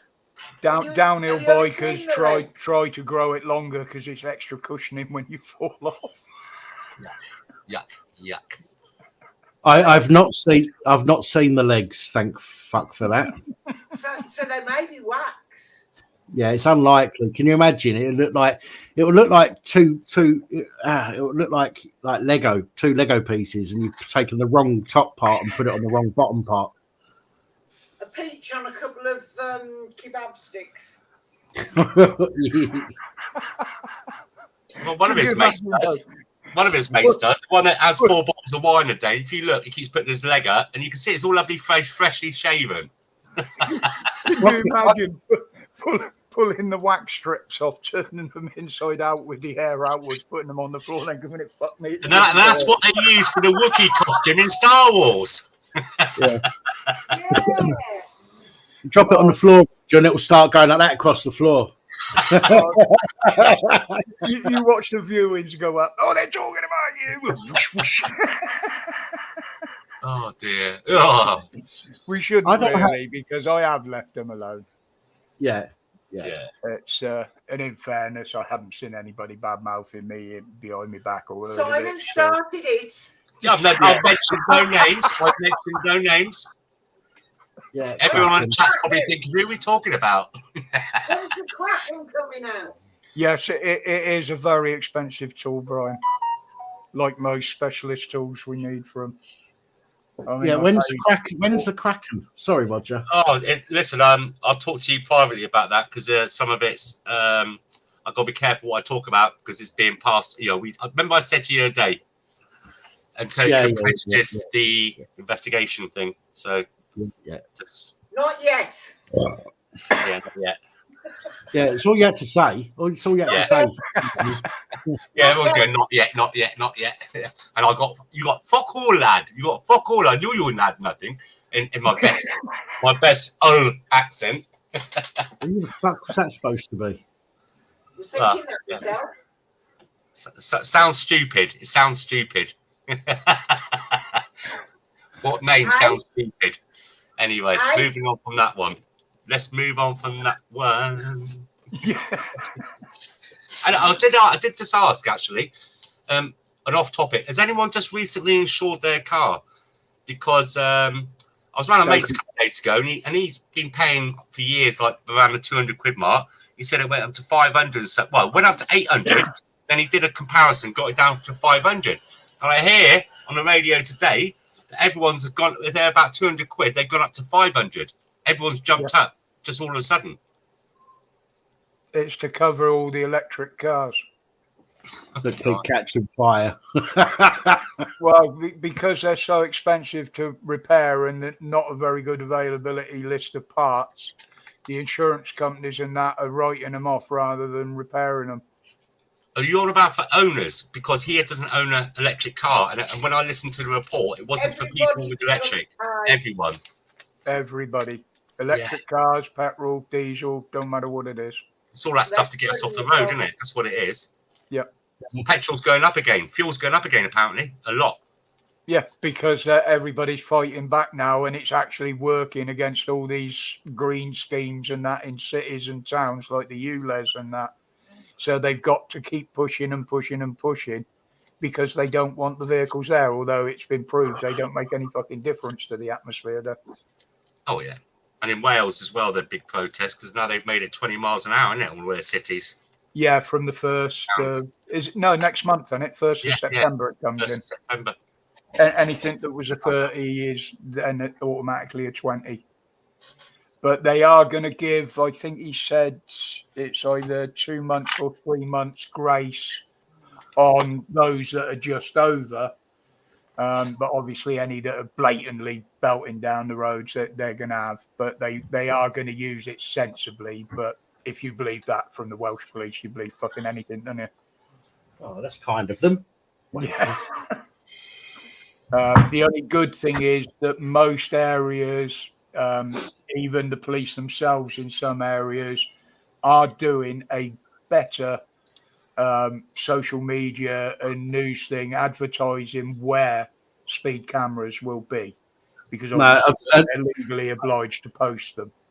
Right, Roger, I've been watching. I mean, I'm subscribed to all of the police Facebook pages and Twitter pages, right? And all they have been doing for the past 2 weeks, I'm seeing it every day from multiple police forces. Oh, how are we doing on social media? What would you like to see on social media? Yeah. You know, are we giving you the relevant updates on social media? I'm like, fuck off social media, will you? Just go and do your bastard jobs. Yeah.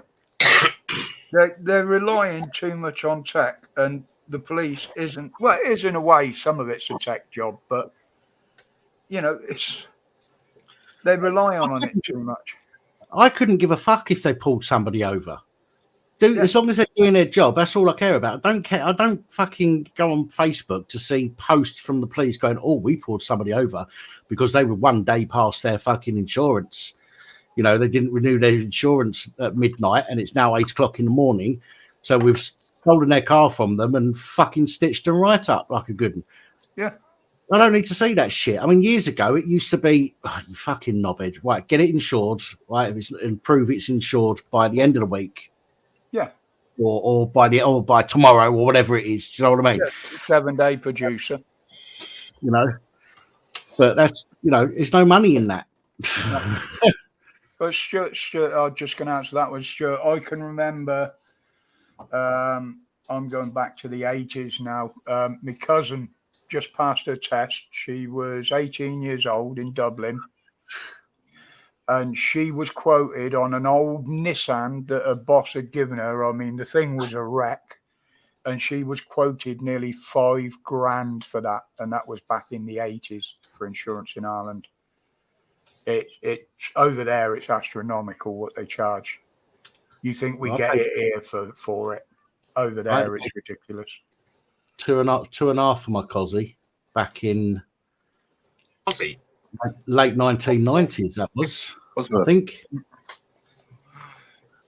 But I had one policy, and I had it for many years, even when I didn't have vehicles. I used to keep this policy open, and it used to be called a rider's policy. It was issued by a company called Eagle Star, which is an American company. And I used to pay 242 quid a year. And this was from the end of the 70s on. That used to cover me for any bike, motorcycle, up to 1340cc, because that was the biggest one I ever owned. And it covered me in any vehicle, any car, up to 7.4 litre, because that was the biggest car I owned at the time. With or without turbos, but if it was turboed, I had to let them know, and there was no load up for it. And I kept it going for years. And I used to drive all my cars and bikes under the same policy. I just used to have to ring them up with the registration number of what vehicle I'm using. And I let it lapse by 1 day, and they wouldn't honour me renewing it. And What from car that was one, sorry, what What, car was 7.4 litres? me Pontiac, me Firebird, Oh, there we go, American car. yeah, 455 cubic inch. Flipping heck. I used to tow a 15-foot caravan with it as well. You drag race it at weekends and use it for holidays in between. But yeah, but you will not get a policy like that now. I mean, Heather's son, what was he when Ben passed his test? He was late 20s, wasn't he? Early 30s. I don't know, yeah, 30s. Not so long back. And they quoted him over $5,000 because I was going to give him my Peugeot GTI when he passed his test. And I said, well, get a quote on the insurance on it first. And they came back with about $5,500. Was that a 205 GTI? No, 206. 206. Yeah, the 136 brake horsepower version. Well, it was a little bit more than that, but of course, with me. But one, he couldn't afford that. And to be honest, he'd have probably killed himself in a year. It was you had to know how to drive the bloody thing with the amount of power it had. But yeah, and I think, and that's the word is, it's because of these EVs that the insurance is going up. It's mine's just coming up for renewal. It's gone from 270 to 380. With all the bad reports, I don't think that's that bad.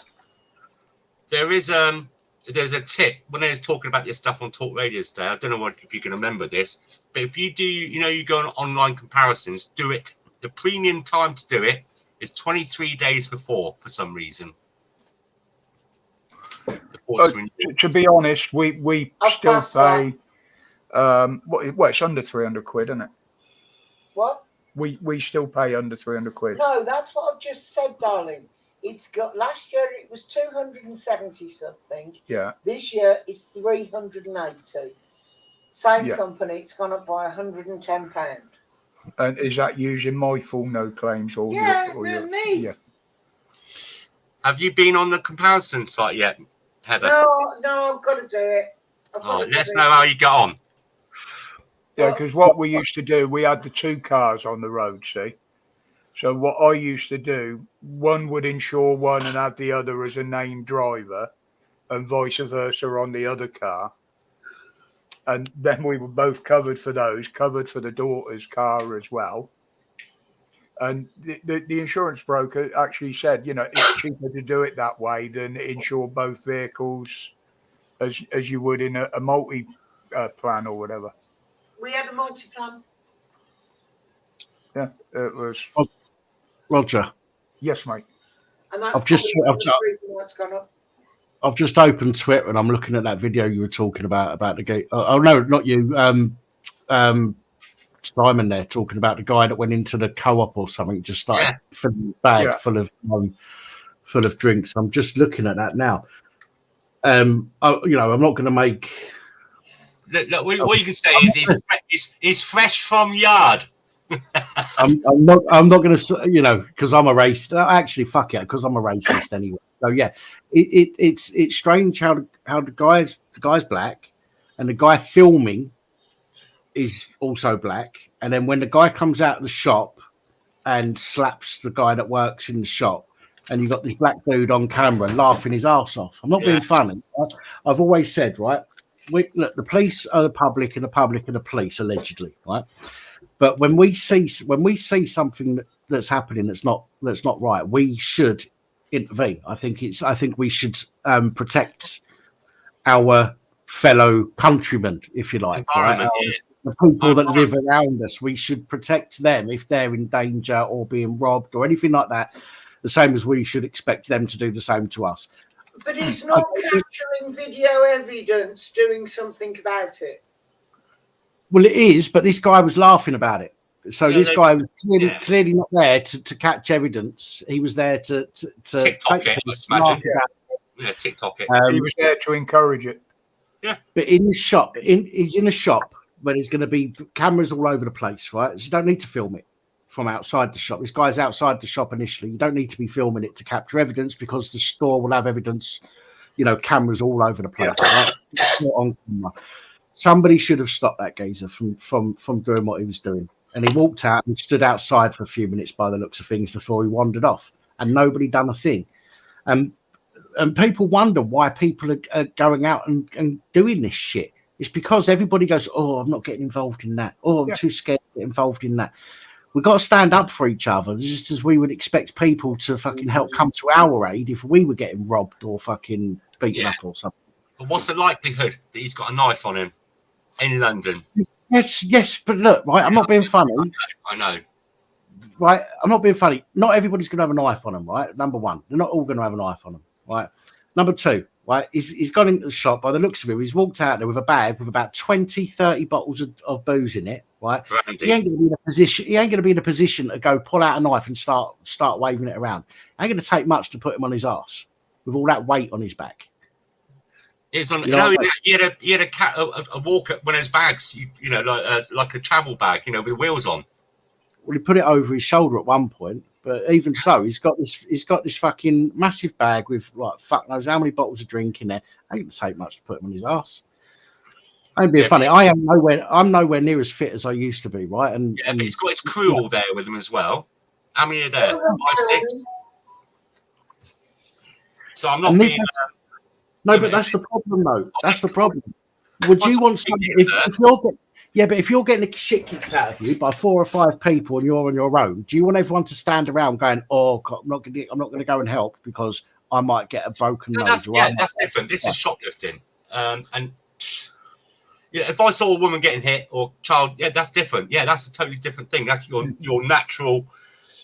Parenthood or humanity problem, that's you kick in. You don't think about it, do you? You just do it. But that fucker's there nicking all that brandy. Is it for you? That's what he doesn't drink anymore, Simon. No, for 2 weeks. Was it 1 week now? Isn't it? Anyway, well, for the foreseeable.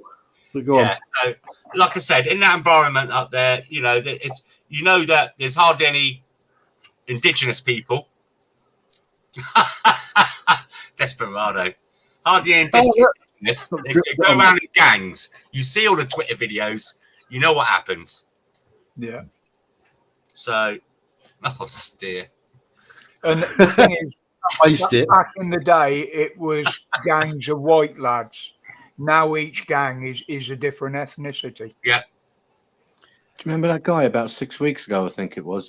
He was all up on YouTube and the media and that because he was going around London up to vulnerable girls and asking them if they wanted to die, and that sort of thing. Oh, yeah, the hair dye. That's that Dizzy, wasn't it? That one that goes round. Yeah. What it was the hair dye. Mizzy, that's it. Still Dizzy. Horrible little. I didn't think it was Mizzy. He was involved in that in Oxford Street as well.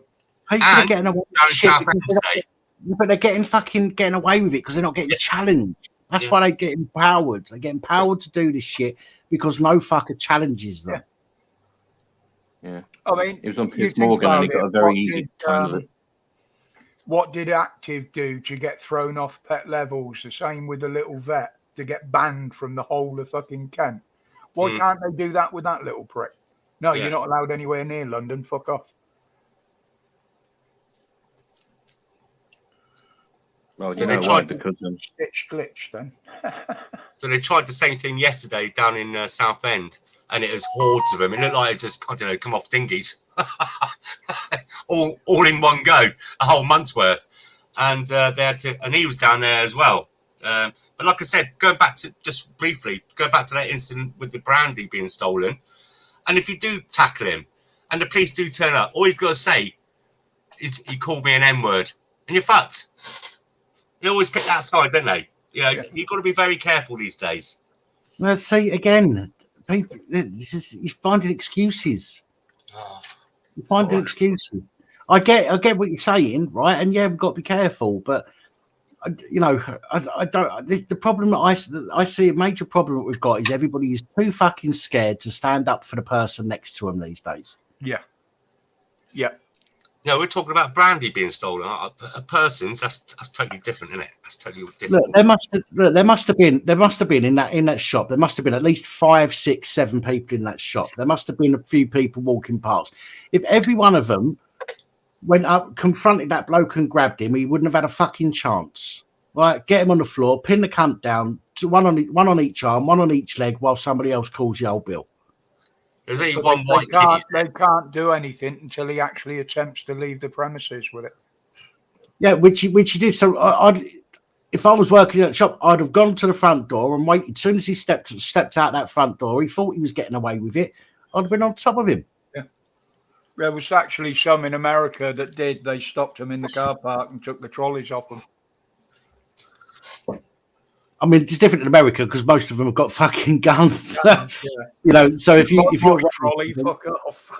well, if you're robbing somebody and you know, and 6 or 7 people come at you with guns out, even if you've got a gun, right? The chance you're not going to get a shot off before you're fucking put in the ground. You know what I mean? I know a few people that work in the shops locally, and the majority of shop policy is let it go. Let them Do go. not put yourself at risk or in danger. Let it go. We've got the footage, and if anything comes of it, it comes of it. But you know, if you see it happening and you want to call the police, get on that. But you don't do it yourself unless you feel happy to do so. Our local Tesco's Express, 2 guys work together. One's a huge black guy. He's absolutely big sweetie. But they found this guy filling his pockets, and him and this other guy just stood there and went, "What's in that pocket? Empty it out and empty that out." This poor, he was only about 5'4". I towered over him. And he very sheepishly emptied all his pockets and left peaceably. I think I would have done as well. But when you've got somebody, I don't know, lost soul size, how are they going to tackle somebody no matter how big they are if they're a fella? So the policies do not. Yeah, if you're on your own, there's a lot of shops where you're on your own, or there might be just 2 of you and there's a gang of people. That's different. If there's a gang of people and, you know, if there's more of them than there is of you, it's a bit different. But I think if you're, you know, and I've done this before. I've seen a bloke, right? I was outside a club once and I see a bloke, he pushed his girlfriend, it was like 3 o'clock in the morning, pushed his girlfriend up against the shutters of this shop. Right? And I ain't standing for none of that shit. Do you know what I mean? I'm not having none of that. A lot of people will go, "Oh, fuck, I'm not getting involved in that domestic." I fucking wiped his face all over the floor and took off the skin on the side of his face on the gravel. Not having that, right? And I would do the same thing if I saw somebody being robbed, somebody being picked on, somebody, anything like that. Even in the shop, my mum and dad have had a cafe. If somebody came in and tried robbing it, I'd have been over the counter and I'd fucking put them on the floor. You know, and I would expect people to do the same thing. I just don't understand why everybody now is, "Oh, it's okay, we're in." I get why they do it, but I just don't understand why so many people are like, "Oh, we're insured. Just let it go. We'll get our money back." Yeah, but then we have to pay more. For it. Yeah, that's it. The cost of living goes up. Paying compensation and losing a good member of staff. And there's quite a lot of companies now that their employee insurance won't cover you if you get involved as well and you get hurt or anything. And in America, have you seen those videos where people walk into stores and everything, toothpaste, the whole fucking store is behind perspex screens, and they have to get a member of staff to unlock it and put it in? Yeah. I've got a story about something like that. I've been in a store once and saw a man steal quite a lot of stuff, because one of the stores is quite small and there's like a freezer just as you walk in, and he went in with a basket, filled up his basket and then pegged it out the shop. And I said to the lady, "That dude's just run out with like a shit," and she was like, "Oh, he probably really needed it," right? And I was just like, and I have seen a few people. I've seen someone steal. A young couple went into a store and stole loads of alcohol, and they let them go. But once I was in the shop and I had one of my kids with me, and she was really young. She was about 3, and you know, one of the small trolleys. So she was sitting in the small trolley. I just picked her up from nursery, and she wasn't feeling very well. So halfway through the shop, she started having a fit because she not crying and that because she wasn't very well.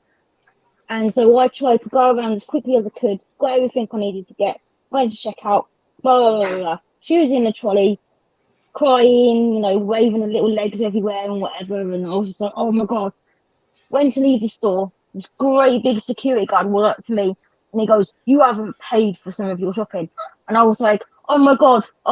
So I went back in, and under her leg, there was a tube of small, like, little kids' toothpaste, which was like 99p.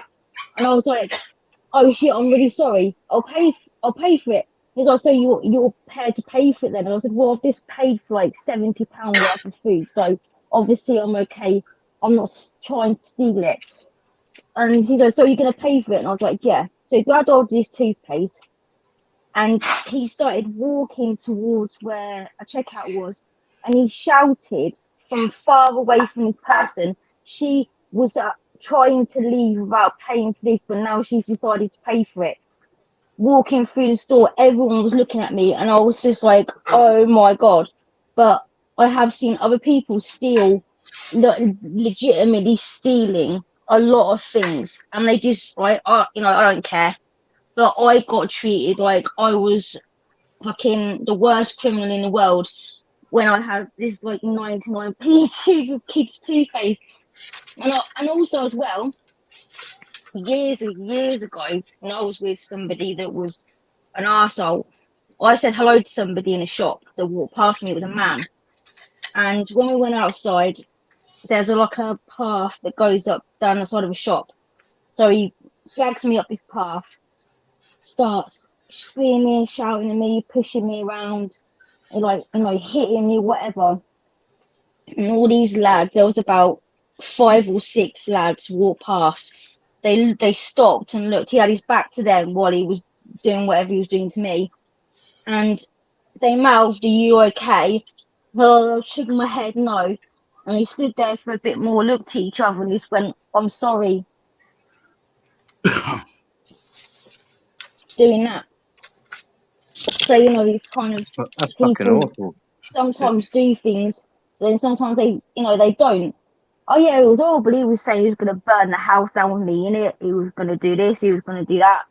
My kids were crying, and it was horrible. But nobody did anything. People walked past. Loads of people walked past because it's like a little alleyway that goes into the town. So yeah, it was really That was years and years ago. That was an arsehole. But yeah, no one did that. God bless. He said back soon. Simon just called us all a shower. Oh.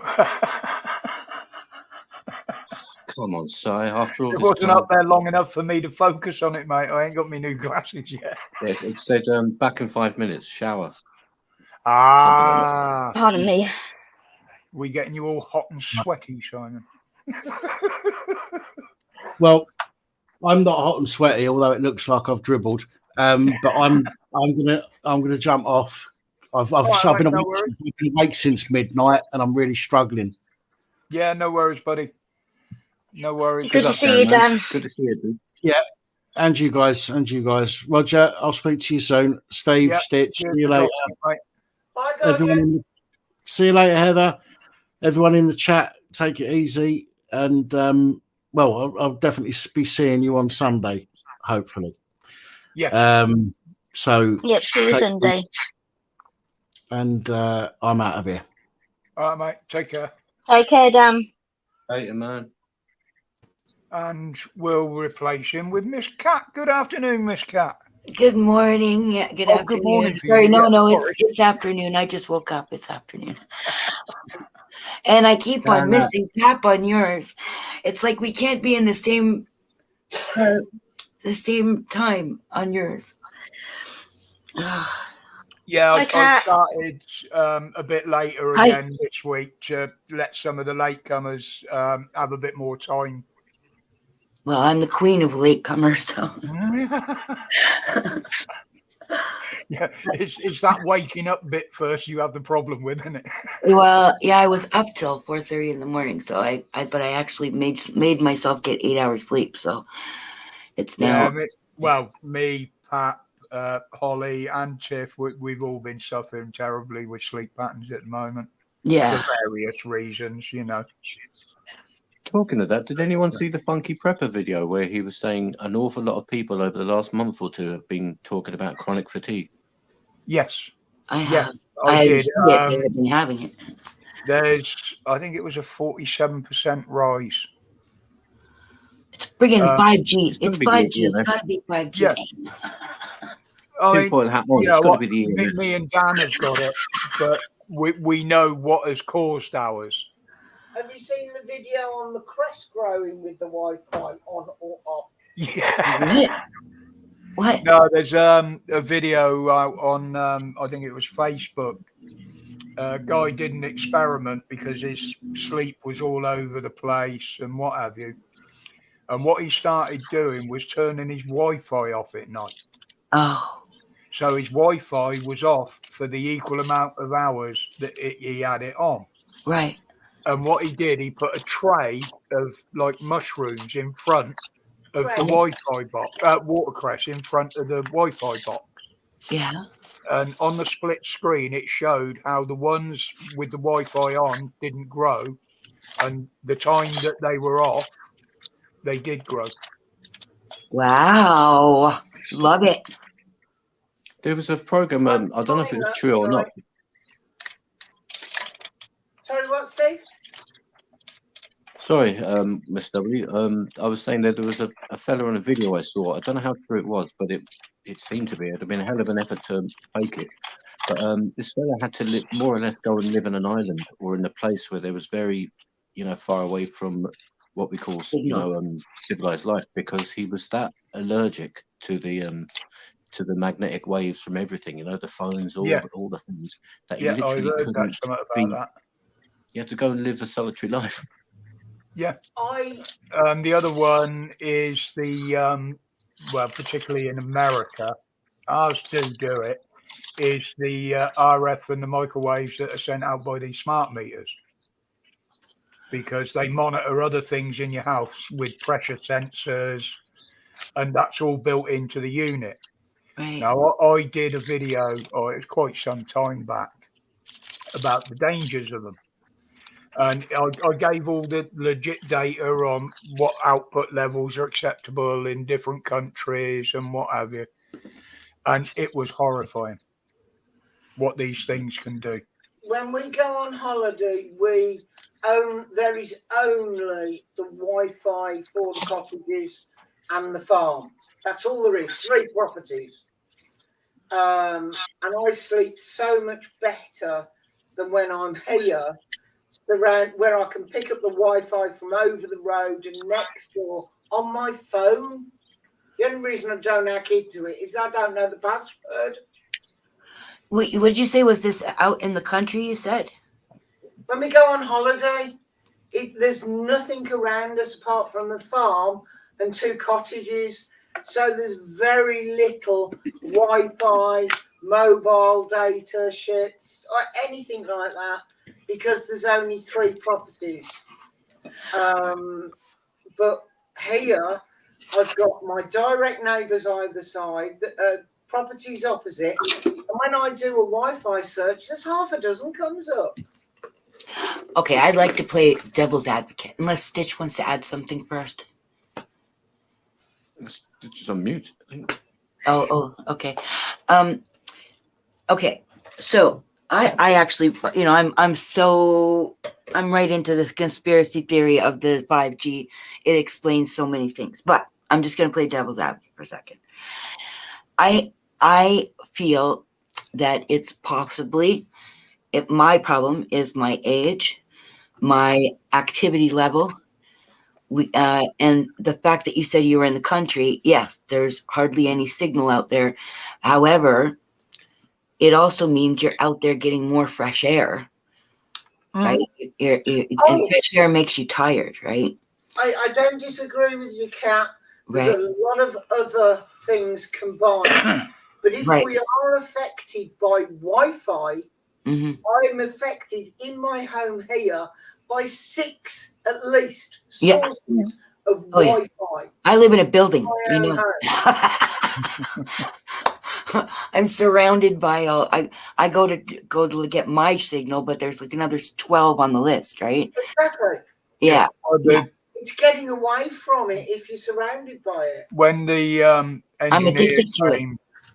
When the engineer came to fit ours, because we changed our provider a little while back, I got chatting to him, and it got round to the 5G and that, and he said, we've been instructed there is a time limit that we can stay up the poles when we're near the boxes. Yeah. I don't know what the time limit is. He didn't say, but there is actually a time limit that they can work with them up there, and then they've got to take so much of a break before they can go back up there. Or they start falling. Ring the pole dancer. I have a friend male friend who always called himself the pole dancer. He worked for British Telecoms and was always up telegraph poles. So when he phoned, he always says it's the pole dancer. But there is a reason they're forcing it. Obviously, the main one is it can carry more data and it's more accurate. But there is a lot of downsides of it as well. Yeah, but I think our habits. It's like everything else they've done. They haven't tested it thoroughly to see what the dangers can be. I think they know exactly what they have tested, and they know exactly what it's doing to us. And the fact that we were all home for so long, and so many of us, not me, but so many of us didn't go back to work, and so they elect to work from home, which I think is a great idea. However, it just means that we're on the computer more. If you're working from home, you're usually on a computer, right? So, and our habits are so crap now, right? And when we didn't have a place to go to for work, and we could just stay home and get into our spiritual selves and stuff, we were also messing up our circadian rhythms, because there was no reason to get up at 6 and go to bed at 9, that kind of thing. So I think it's a combination of those things. For me, I was already a hermit before. What I said a little while back, a lot of people sort of going to the doctors and that with headaches and and I'm convinced it was because people were sat in front of a screen far too long while they were locked up at home. Yeah, again, because probably. If I do it for too long, it gives me a headache. Lack of oxygen as well.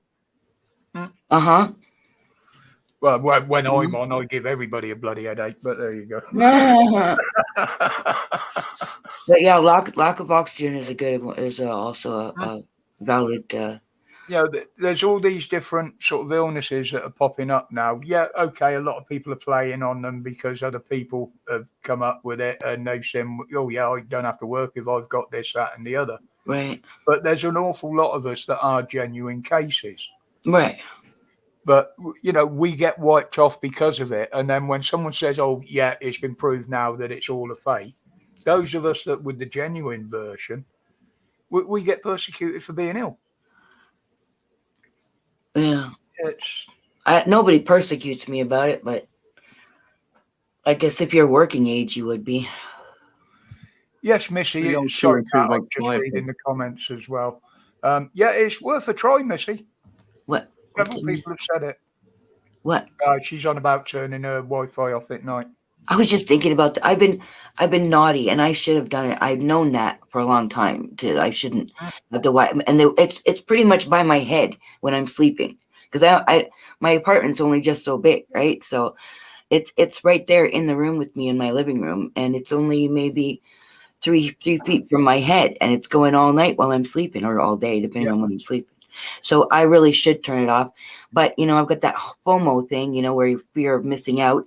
And if I turn off my Wi-Fi, now I'm not connected to the world. And because I'm so alone, I feel like this is my lifeline, right? The computer, it's your connection, and somebody will answer you anytime that when you need them.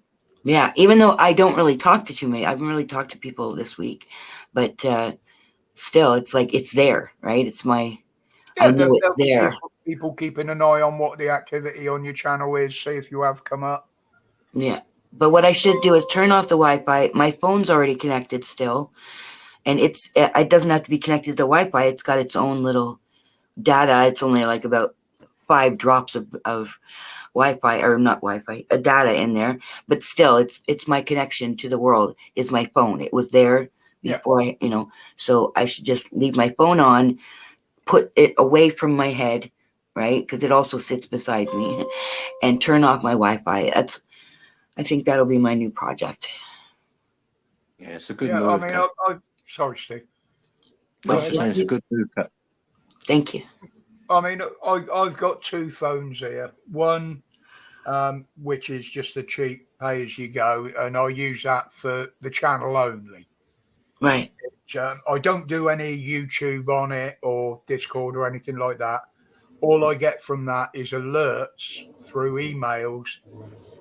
If somebody's posted a comment on a video or somebody sent me an email, that's the dedicated one for the channel, because it connects to I connect it to Wi-Fi permanently.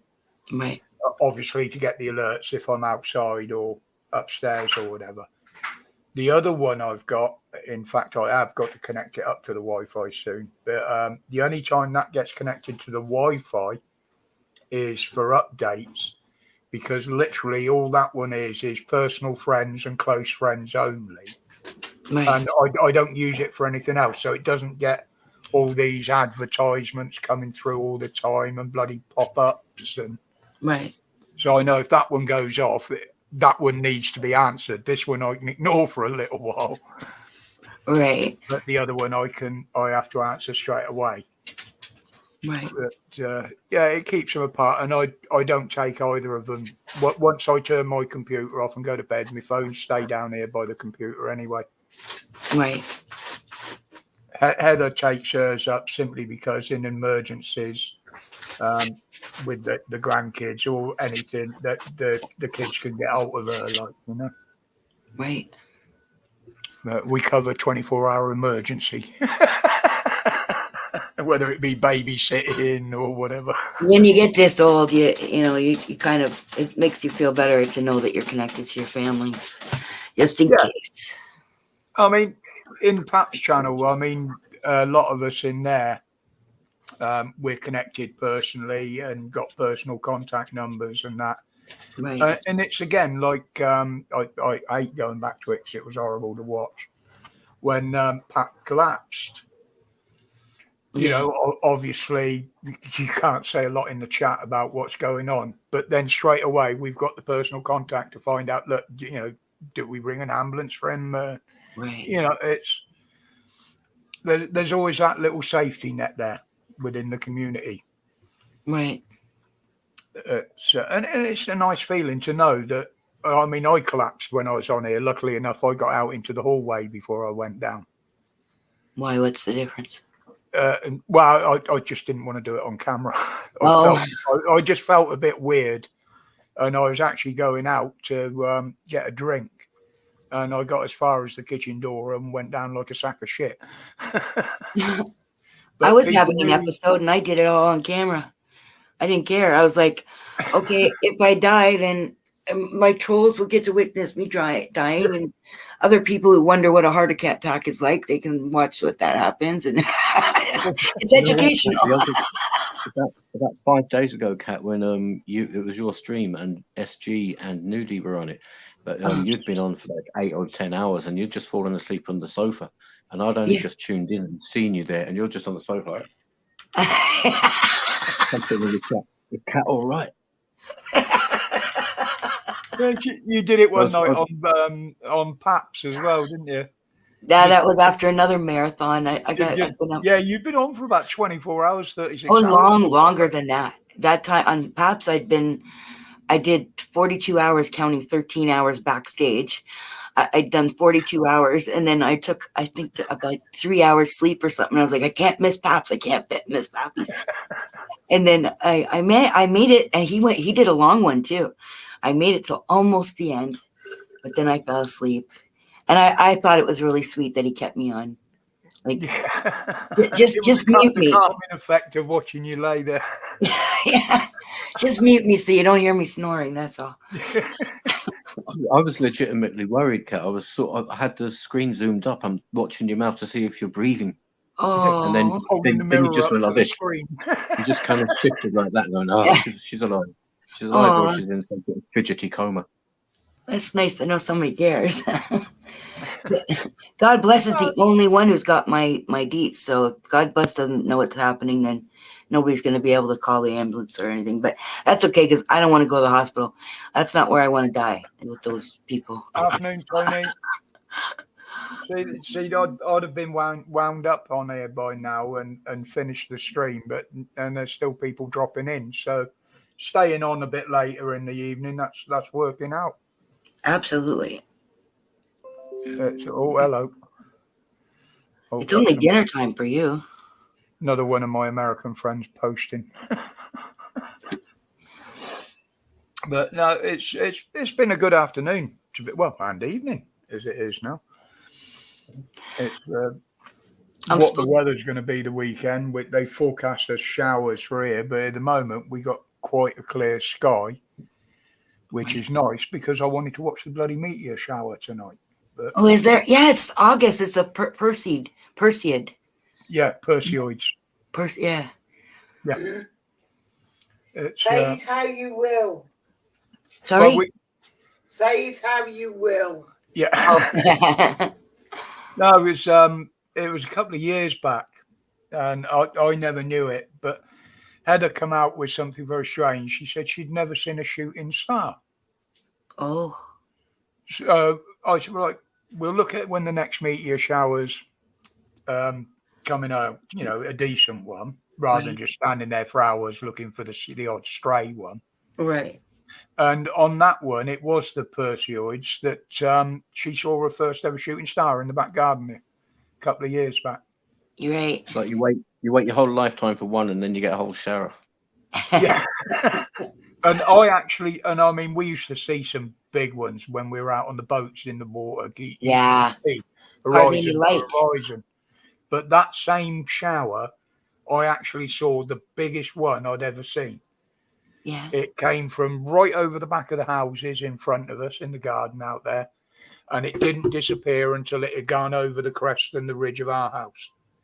And it was bright all the way across. Then I walked out. It wasn't the ISS. You walked out, yeah. Have your wishes ready. That's a lot of wishes.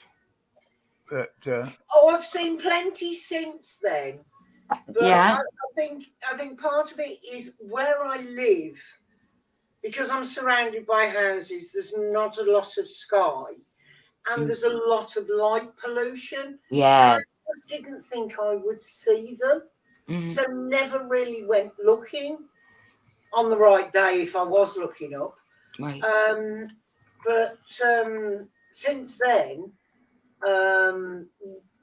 we've seen them almost every year when we were on holiday. We were disappointed this year because there was cloud, but it's the right sort of area. There's an awful lot of sky.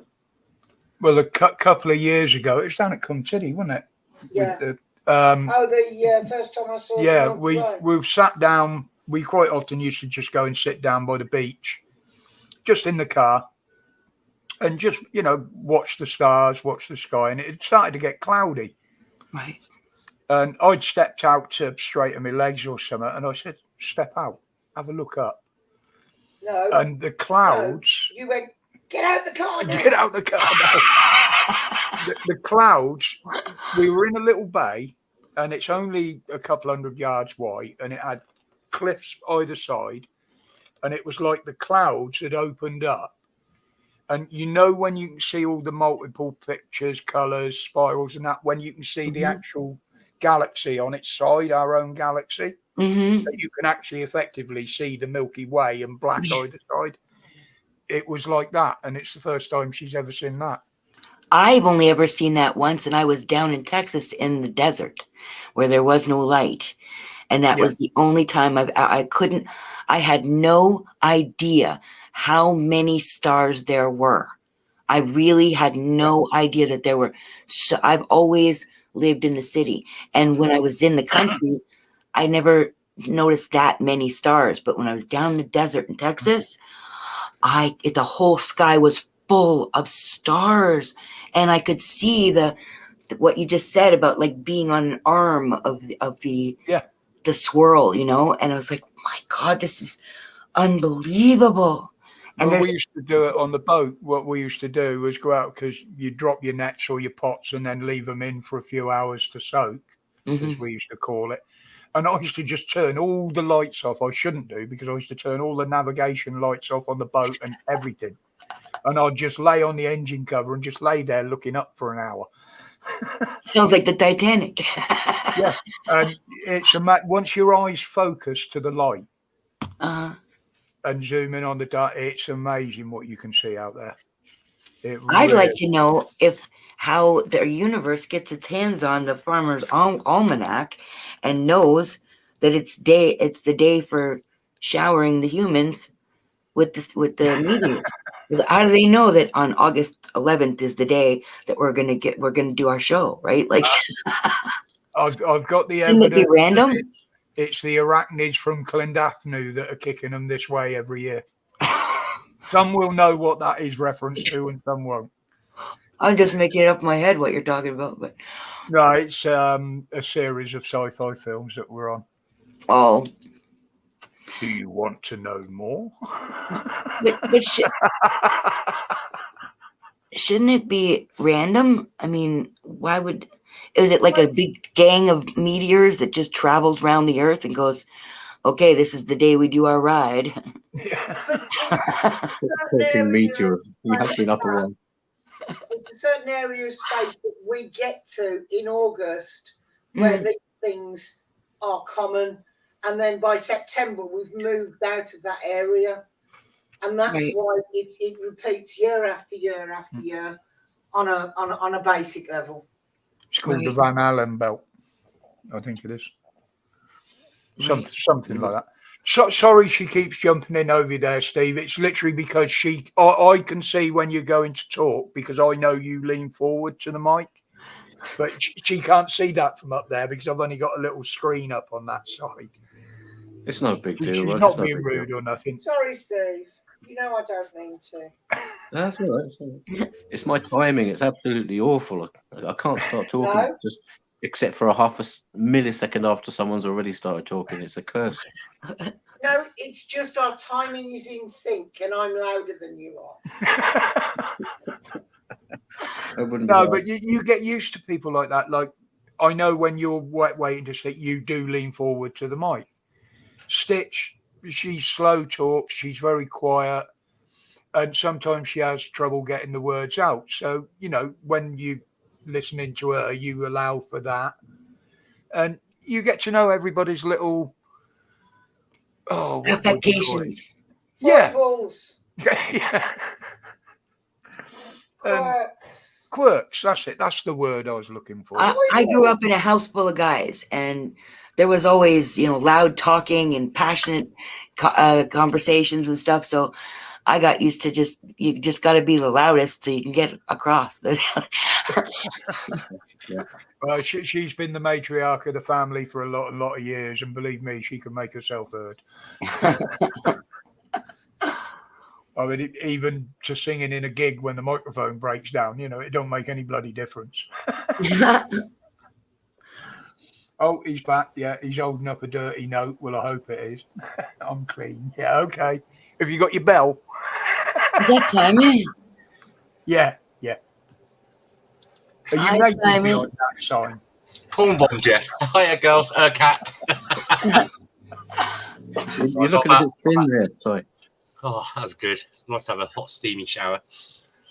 Ooh. If you do that here, the bloody alarms go off all the time. I've got to do the food. I've got to do the food run in a minute, in about 10, 15 minutes, and I'll be back. I'll be back. Yeah, no worries, mate. I said I'd go on till about 7 anyway, as long as I was awake enough. And as I say, that gives everybody a chance to have a bit of bit of food, have a bit of a rest, and then go on to their relevant streams tonight. Because they all fire up around 8 o'clock anyway. Yeah, there's not much anything good on tonight. It's Friday. No, I'm making a I'll tell you what, mate. Taking that step back from a lot of it, I've been feeling a lot better as well. Physically. Same as. Yeah, but you got a shot. Yeah, well, what it was, Kat, it was late nights here and there, and sometimes they were random. I had a lot going on in my head, and I just decided, fuck it, I'm going to turn everything off. All I'm going to do is my channel and my stream for a few weeks, and that's what I did. No, I mean Simon got a shot. Got a shot? The cortisone injection a couple of days ago. Yeah, I know. Yeah, that's why you're feeling better. 18 again. Honestly, it depends where they inject it, doesn't it? Like, Roger, Wednesday, I haven't been able. I have to ask my 5-year-old to open a packet of crisps. My hands have been so bad and everything else. And then I've got to give him 10 out of 10. My local hospital in Swindon, absolutely outstanding. Had my cortisone injection. I'm going back on the chemotherapy, but I'm going on the one that I had before as an alternative treatment to help with my arthritis. That treatment apparently costs 10 grand for that treatment alone. 10 grand. Anyway, and I managed to cut the grass today. Oh, they tried me. They said about cortisone, and I said, look, no. I said the arthritis and shit's in my neck. I said, I know what that stuff's like, and I said, you ain't putting that in there. I know. So what they offered was acupuncture. That's great. It was terrible for me, Kat. I said, okay, I'm open to anything. Yeah, I've never had it. Let's give it a go, like.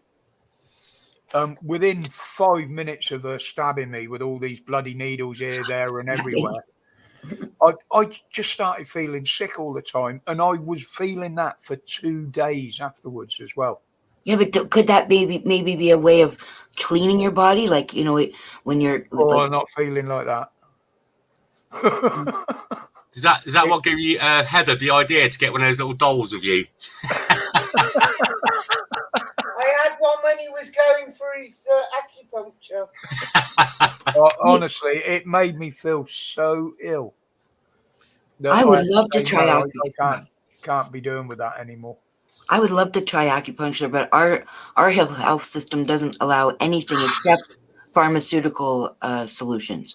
They don't give us any other kind of possibilities. And I would love to have acupuncture and what's the one? Chiropractor. I did have a chiropractor when I had some money, but now I'm reliant on the health system here. There's no chiropractor. They don't consider them doctors even. Well, when I did that shoulder in, I mean, I was under physio for months for that, going in, weekly injections in it, manipulation, heat treatment. And that all come under the normal National Health Service, all that sort of treatment. Do you guys get the Ion Foot Spa covered? Ion Foot Spa, I've never heard of that one. Oh my gosh, it's so good. It takes out the toxins from your body through your feet. And you just sit in for like 20 minutes in this foot bath, and it does something. It ionizes the water somehow, and it does a reverse thing about halfway through. And you can see the toxins come out. Like the one I remember is the blue one is from your kidneys. And you wouldn't want to put my feet in there. You put it in them ones with the little fish that eat them. They all jump out. Oh, that's another thing you guys get paid for. I'd love to have that too. Oh, no. You've got to pay. That's not free. Oh, you have to pay for that? Yeah. Yeah, you can't get that on the National Health. Oh, okay. Roger, you were saying about... Let's do it all in one. Just put me in a tank with a great white. What are you going to say? Roger, when you put your feet into the into the thing where the fish are supposed to eat it. Can you imagine all the fish just one by one just rising to the surface? Bloop. little white flags. My daughter brought me a session and we were making all these jokes. They didn't. My feet aren't that bad. I didn't kill the fish. I don't know who I was talking to, somebody from England, and they thought that they were piranha. So they were piranha, tiny little piranha. And I was like, I don't think they're piranha. No. It's a good way to Well, lose I'll tell you weight. what we are getting problems with over here now. I mean, one's been around for a while. Around sort of the South Atlantic, in and around the Med, they're getting orcas attacking the sailboats. Oh, yay. Now, in the Med and around those sort of areas, they're also getting a big problem now with a lot of sharks coming into the shallows. They're being seen off the beaches in the Med, which they're always there, but you very rarely see them. Around the Canary Islands, and they're actually shutting a lot of the beaches down because of shark sightings. Well, I'm glad the whales are starting to fight back, but I would blame it on 5G. But one of the things I know about 5G is it can't carry over the water. So well, they ain't got opposable thumbs, so they can't dial. I've never Big seen a shout out whale to with the killer whales. Phone Uber Eats, can you send for 2 42-foot schooners, please, for £6?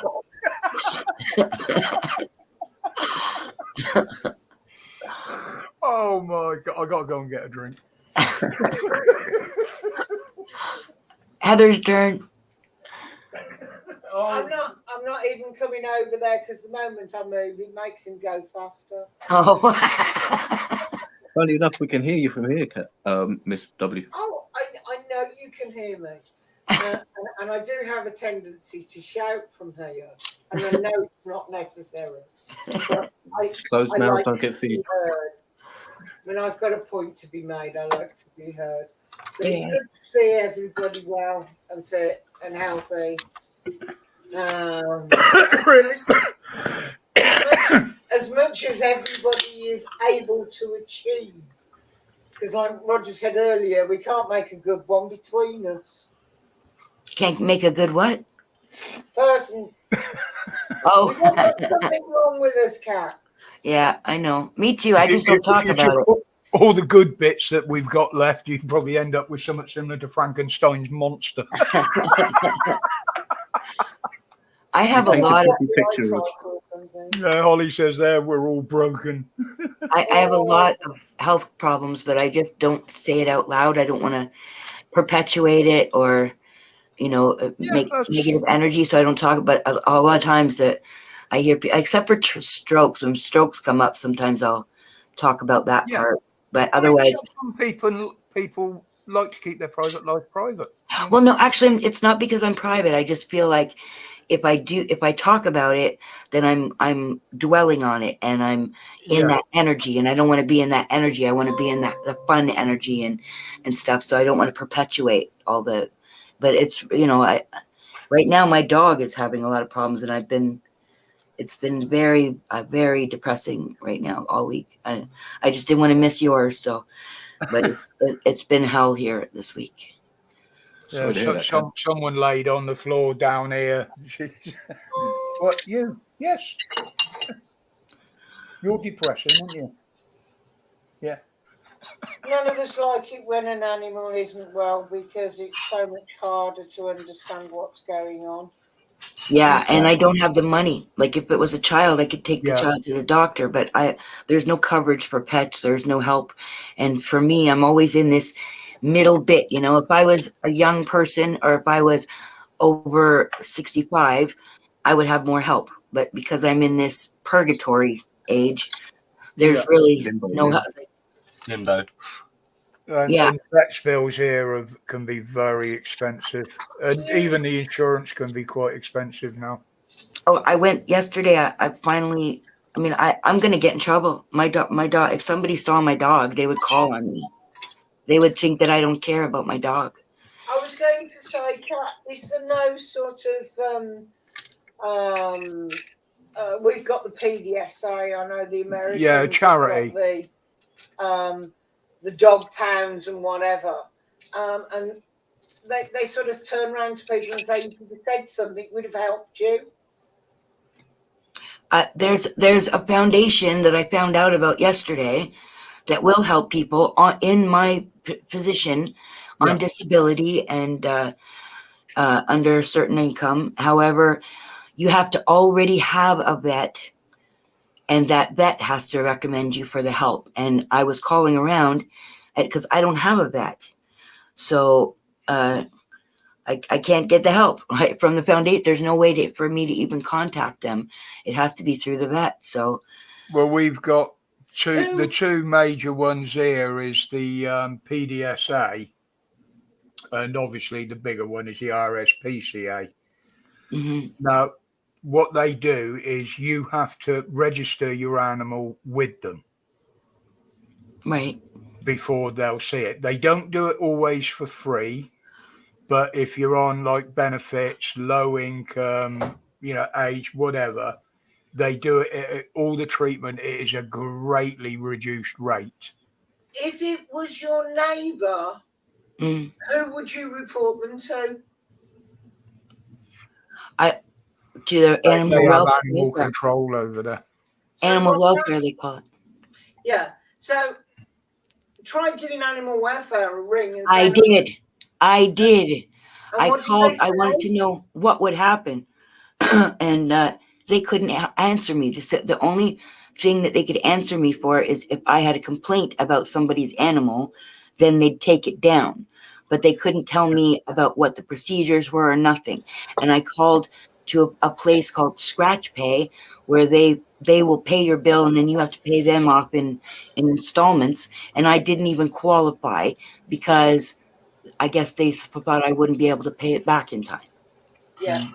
Lost Souls just said in the chat, Miss Cat, if you don't mind answering what's wrong with your pooch. I can't. Oh, it's so hard to explain, but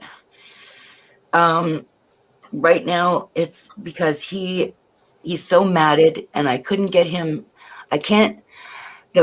I've exhausted the groomers. He's bit one, and another one. She was a meth head, and I got in an argument with her.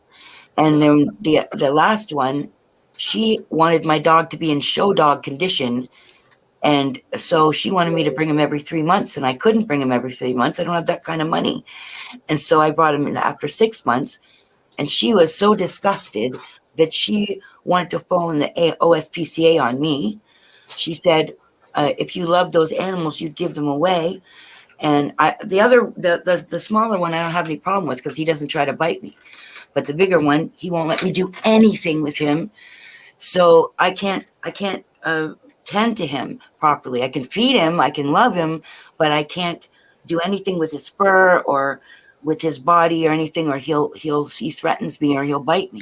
So if I gave him away, he will bite somebody and then they'll have him put down. He'll be away from his pack because I've had him since 5 weeks, 6 days old.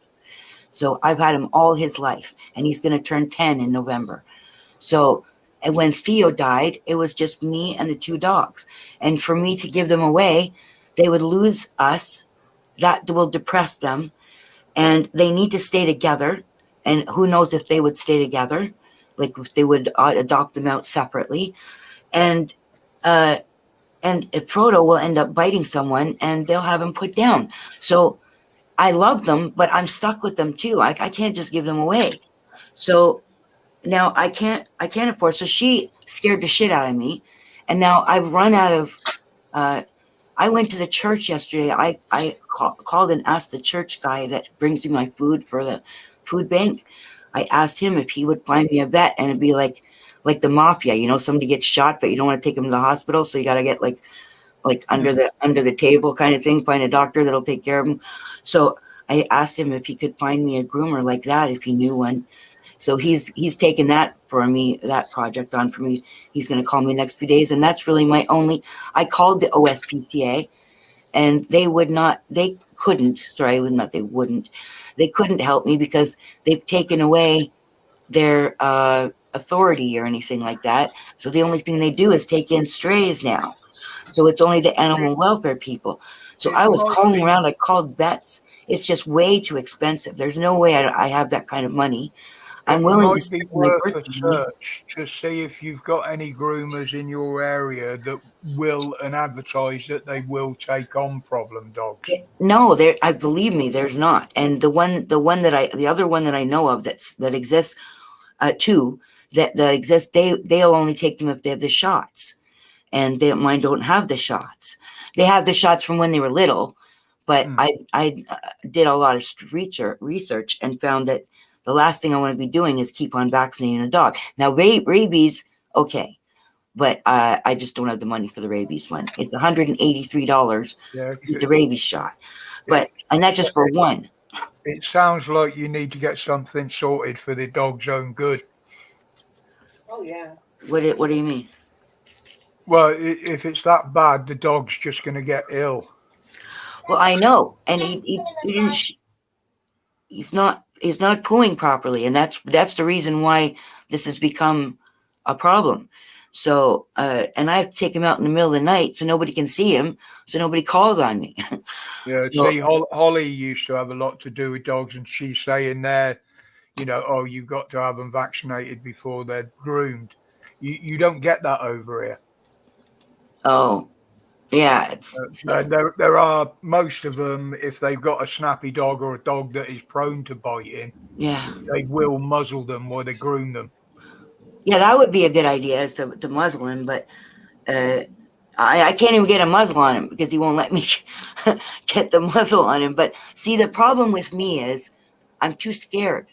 I'm too scared of him. When the Theo died, he became the boss because I have these vibes of fear and I can't change it. You can't pretend to not be scared. I can do that for a human, but a dog can read your energy. So he knows that I'm scared of him. So he knows he's the boss, and I can't change it. I used to breed German Shepherds. The most I had at any one time was 5. One used to live in the house as a pet as well. He was my best sire. He was a family pet. But every time I had a new one or we kept a pup and brought it up, the first thing you have to do is prove your dominance and prove that you are the leader of the pack, not them. Yeah, well, guess what? When I got my dog, I didn't know crap about dogs. I had cats. I was a cat person. So when I got the dog, I was like, oh, yeah, I can read up about it on Google and all this stuff. But I treated him like he was my daughter. So I gave him choices and I respected him. And I said, please and thank you. And I was just really kind to him. And I didn't realize that all that did was make me a victim because Theo, he was the strong one. He was the one who wasn't scared. So, but when he died, that was it. So the little one, he tries to be the boss, but he's got that Napoleon complex, right? Which I think stands for please don't step on me. And he thinks he's the boss, but he's not vicious. Like if he's vicious, it's against Brodo, but never with me. He's never ever even tried to snap at me or growl at me or anything. But I had my mate here that I used to do the mountain biking with before I broke myself. He took up with a girl, and she had an Alsatian puppy. Now, this puppy was absolutely huge. It was as big as my full-grown dogs used to be at about 8 months. Right. Now, they'd had it for, I think it was about a year. And the way they used to feed it, because of the way it played up, they used to open the back door, throw the bowl outside the back door, and shut the back door. And the first time I went round there, I mean, this thing come barking at me. It barked at everything, even flies in the gut. It was just mental. Within 5 minutes, I had the bloody thing laying at my feet, and it wouldn't move until I told it to. Yeah. And they said, well, how did you do that? I said, well, one, I showed me dominance by not running away or backing down from it when it was running and barking. I said, I got down to its level i.e. eye level with the dog, Right. and then stood up again in front of it. So straight away I'm showing, look, I can be as small and nice as you, or I can be a lot fucking bigger than you. Straight Helps to away be an I ex-para asserted at the my same time, dominance. though, doesn't it, Rod? Yeah. I asserted my dominance on him, like, you're going to do what I tell you. And the thing it wouldn't do was lay down. Mm-hmm. I said, well, you're not going to like the way I do this. I said, but it works. And it was a police dog handler that showed me how to do it. I said, the dog will squeal and it will yelp, but you'll only have to do it the once. And what I done, the command I use for making a dog to lay down is the word flat. Mm-hmm. If I was training my dogs, the word down meant get off. You know, if they're on furniture or something, I'd say down. Right. So to save any confusion, I use the word flat.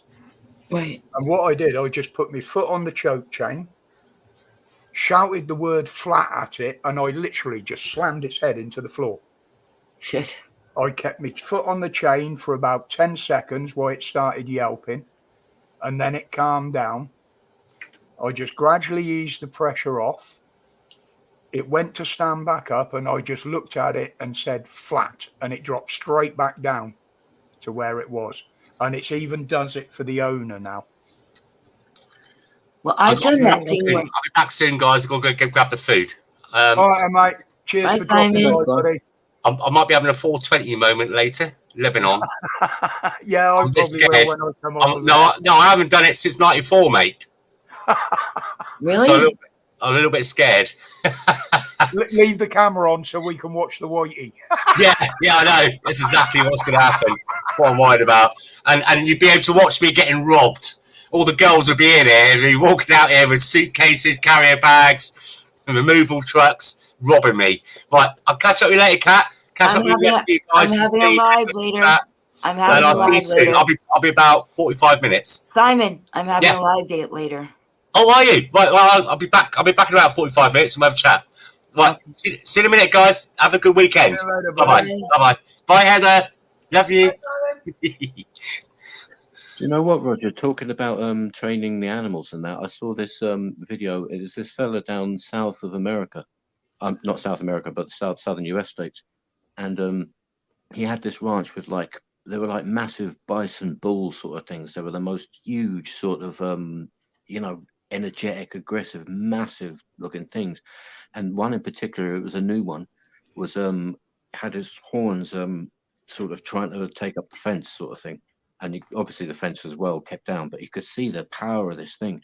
And then the fella opened the gate and just walked straight into the same, enclosure as the big bull. And then afterwards, the fella said, "How on earth, after seeing that bull, whatever it was, going mad, did you just walk and stroll in?" And then the bull just sort of stopped and was still and kind of, submitted. Yeah. And he said, what it is that the animals aren't stupid, and he's been going at that fence for ever since he's been here, and no matter how hard even he tries, he can't get anything. And then he sees me come along and open the gate with just one hand like it was nothing, and the bull goes, "Oh fuck." Interesting theory.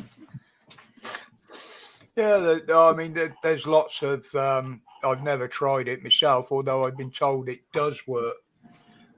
When you're trying to train a horse and break a horse, a lot of people will say you go and blow up their nose or breathe up their nose close to, and they get literally, they're really taking in your scent, and it puts them at ease for some reason. I've never seen it done, but I've only heard about it.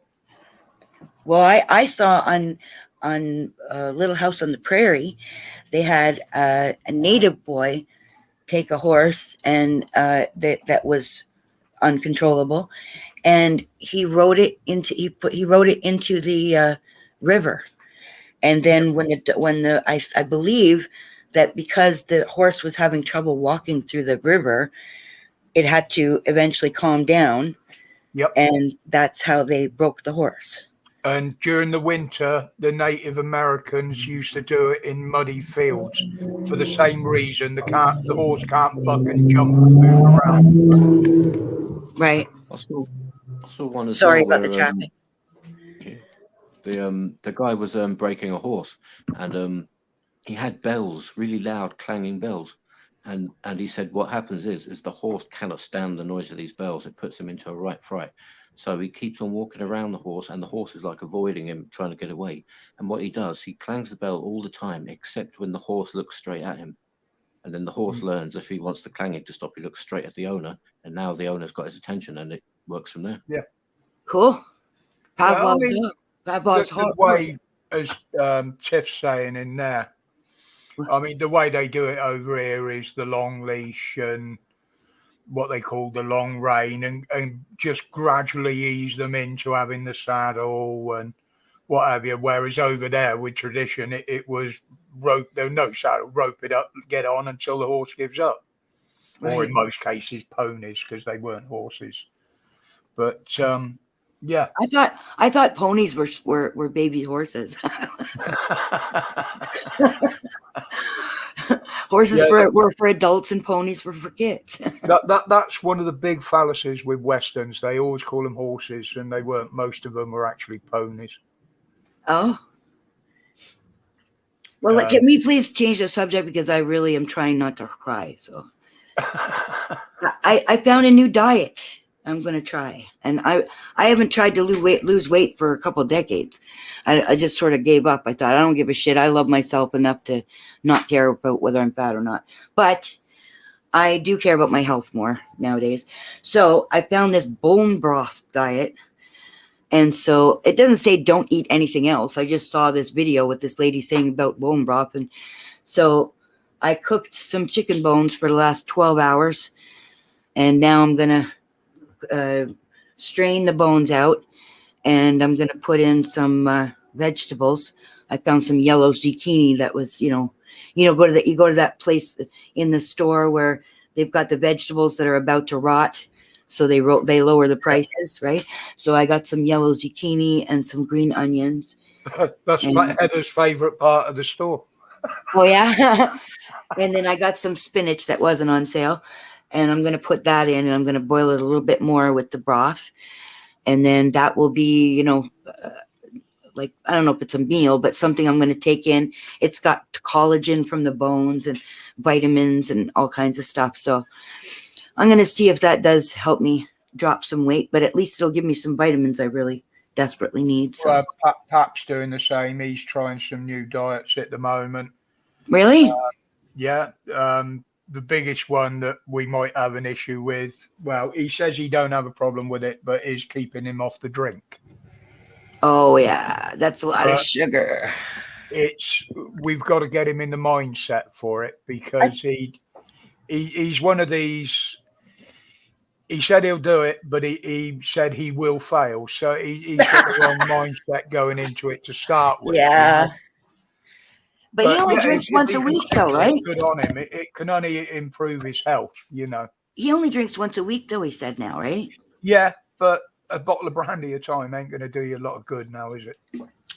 Well, I mean, I only drink once or twice a year. So, which I'm going to be on August 30th, unless my dog dies, in which case I'm not really going to feel like celebrating. But well, I might drink, if we're at having a toast at a wedding or something like that. How you doing, Cat?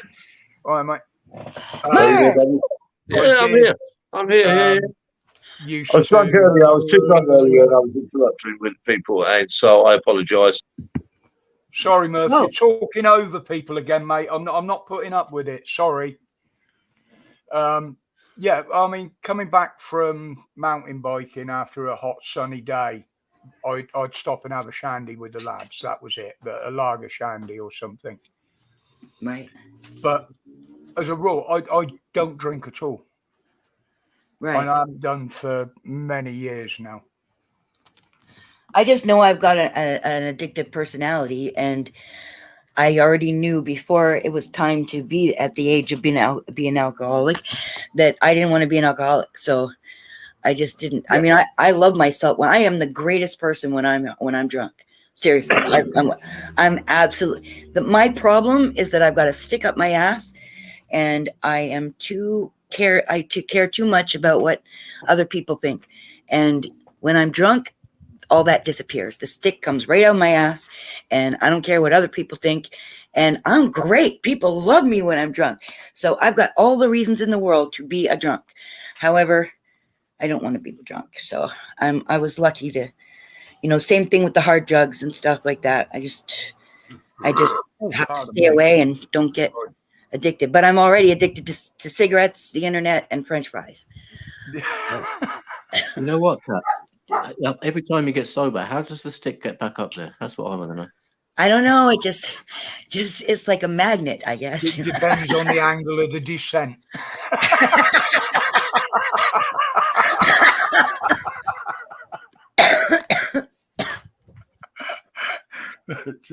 No, I used to love going out for a pint and what have you, but I just don't enjoy it now, to be honest.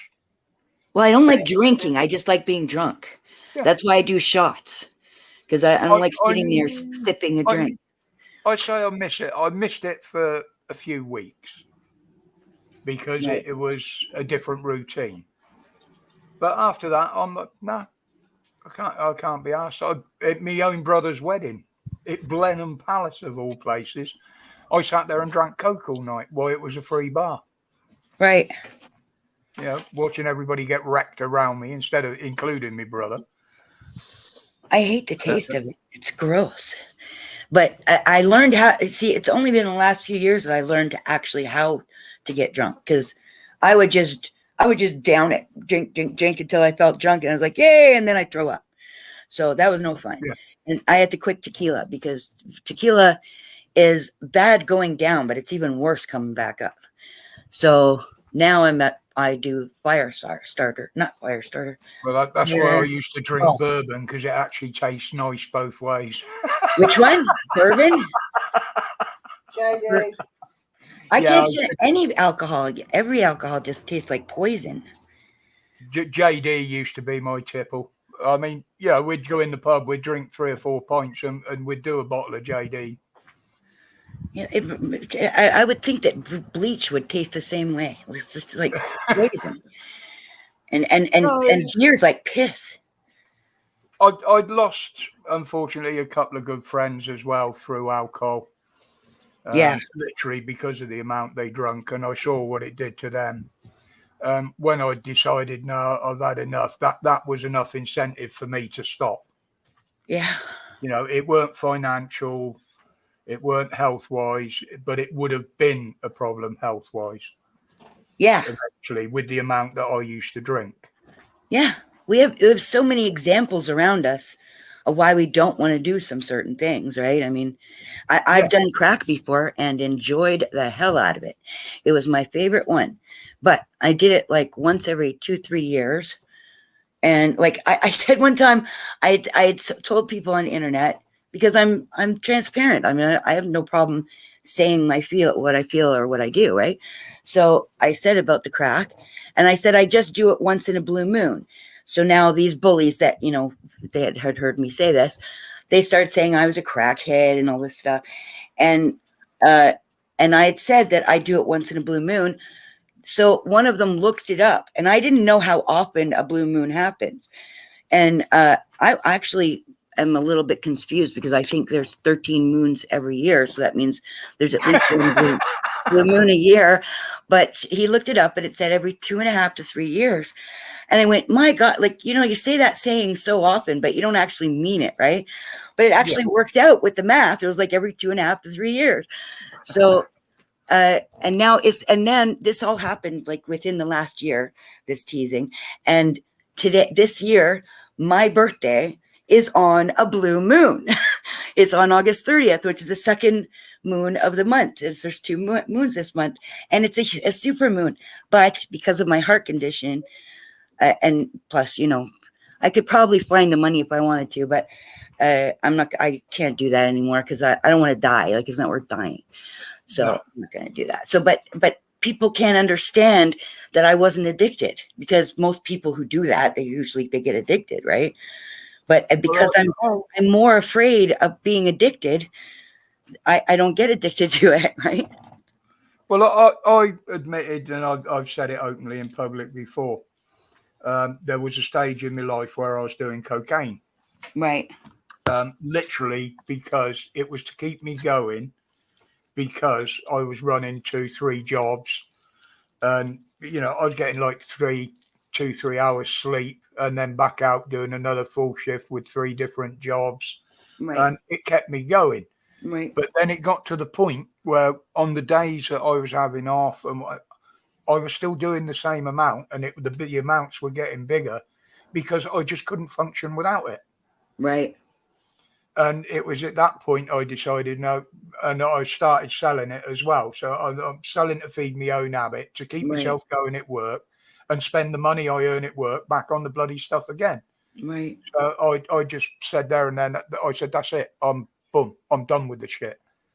And I actually booked myself into a clinic for a fortnight because I couldn't get any help from a doctor or anything like that, because I hadn't been arrested for it. Would you believe? Yeah. But I did get off it, and it was one of the best moves I ever made, because it would have fucking killed me the way I was going. Yeah. Yeah. Well, I mean, when I look at all the addicts in the street, all I have to do is open my door, and there'll be one coming by any minute, and I think to myself, my God, like, there, but for the grace of God go I, right? But there again, back in my day, probably the same with yours over there. There wasn't that many of these, what they call designer drugs. You had your acid, and your LSD and shit. Yeah. But there was none of this toxic stuff that they're putting out now. No. I Steve was going to say something. I'm getting closer and closer to the mic. It must be good. No, you got to listen. I know. Right up to the mic. I was just going to say what you were talking about. The dangers of addiction and substance abuse. I always remember someone saying, telling me that I was drinking too much, and what a good idea it is to give it a rest. He says, you never hear people say he's been so much better since he's been on the drink. No. No. You never hear it. Did you just turn a light on without moving your hands then? Me? No, yeah, it looked like a light come on behind you. It's I'm facing the sun this way, and it's probably my bony head shining, being better with the sun. That's the issue I get in the mornings when I do the videos. Blind people up real, I'm not joking. The sun comes through the window right in front of me behind the left-hand monitor in the mornings. And when I'm doing the videos, the camera's off to the left of me there on a tripod. And to get the light in right in here, I have to draw all the bloody curtains and turn the studio lights on. Studio? Well, I've got... studio. Get you, Roger. Where are we? Do you mean the living room lights? No. I can have a sign for on air. Oh, no. No, Miss Cat. That's my setup, Miss Cat. Yeah, I saw that on your video, yeah. I've been seeing your videos. I just don't comment on each one. I just like them. Oh, I pressed the wrong button. And I never know what you're talking about because it's some kind of British thing that doesn't exist here. So I just give you the life because I like you, but I have no idea what you're talking about. I just what I tend to do is there's a lot of my subscribers don't watch the news. They don't watch TV. Yeah, me neither. Now, to keep on top of the stories and report them, yes, I do watch TV. But what I do is I always try and put my twist on the story. Right. Or I'll look behind the story to find the real story. Right. But I always try to inject a little bit of humor in there somewhere. It's just the way I do it. And a lot of people, I mean, especially during lockdown and that, they relied on me because I did like more or less like a news back then. I'd go into a rant now and again, but I'd say exactly what was going on out in the world, Right. I got my news from the internet. Sorry, from YouTube. Go ahead. Call them opinion pieces in journalism, I reckon. Yes, that's not journalism. It's an opinion piece. Yeah. Or when you do a sermon. I mean, if I can't take the piss out of a story, then I'll give my opinion on it, my genuine opinion, Right. Do you know what really works? Is the timing. those that know me personally know how I struggle, because sometimes I have got an awful dark sense of humor, and it would offend people, and I'm not about that, you know. Yeah. And also, you got to, when you're doing it that way, you got to try and stay impartial as well. You know, I've got to show, to be fair, I have to show both sides of the stories. Like, yeah, we knocked the police. I rip the police a new one at any time, any slightest thing I can find to rip them one, I will. But with what they did with the shoplifters and that the other day, I believe they done the right thing. So I gave them a little pat on the back for doing it. I'm the same way though. I like everything I do is an opinion piece, right? But at the same time, I feel like I'm fair. So my opinion, I think, is fair. So unless it's something that's really, grinding my gears, and then I can get a little bit over emotional about it. Otherwise, I think my own opinion is fair. So it's not exactly journalism, because it's still an opinion a lot of times. But still, I think it's pretty balanced.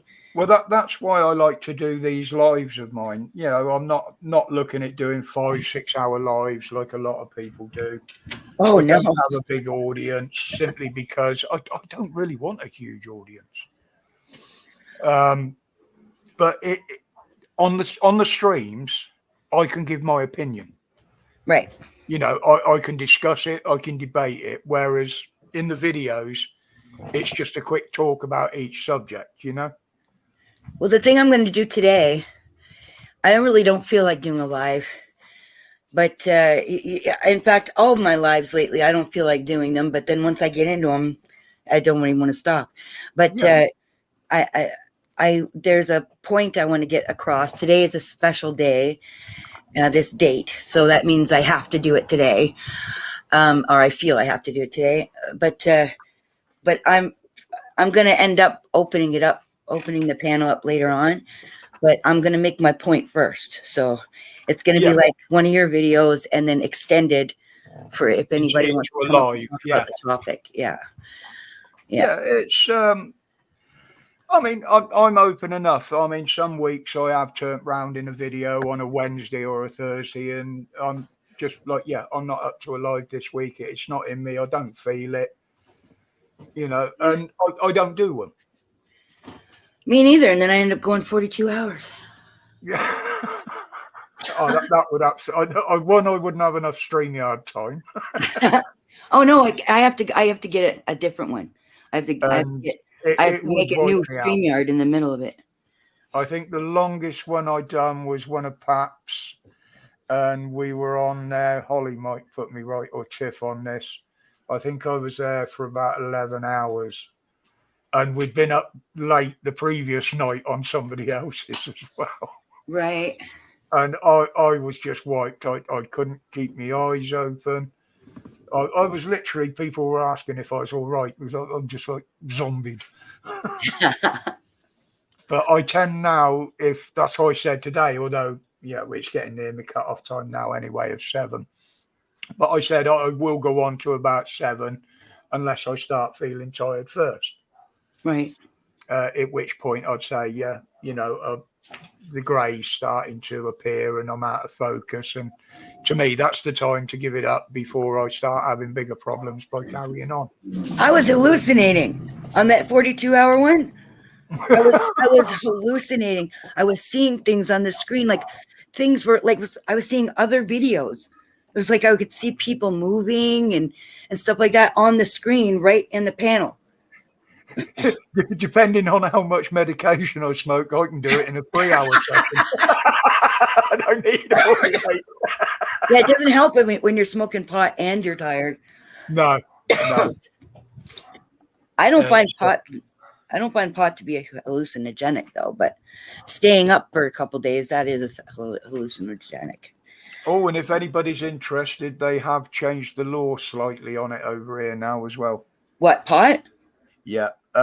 Before, we could legally get what they'd class as medical cannabis if it was, I think it was 0. Some other percentage of not the THC, the other CBD. Yeah.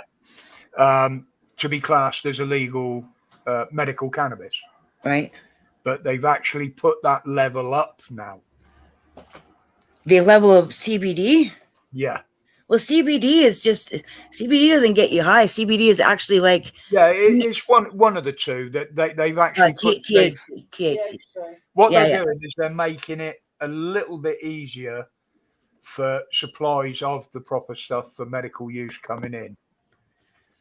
Yeah.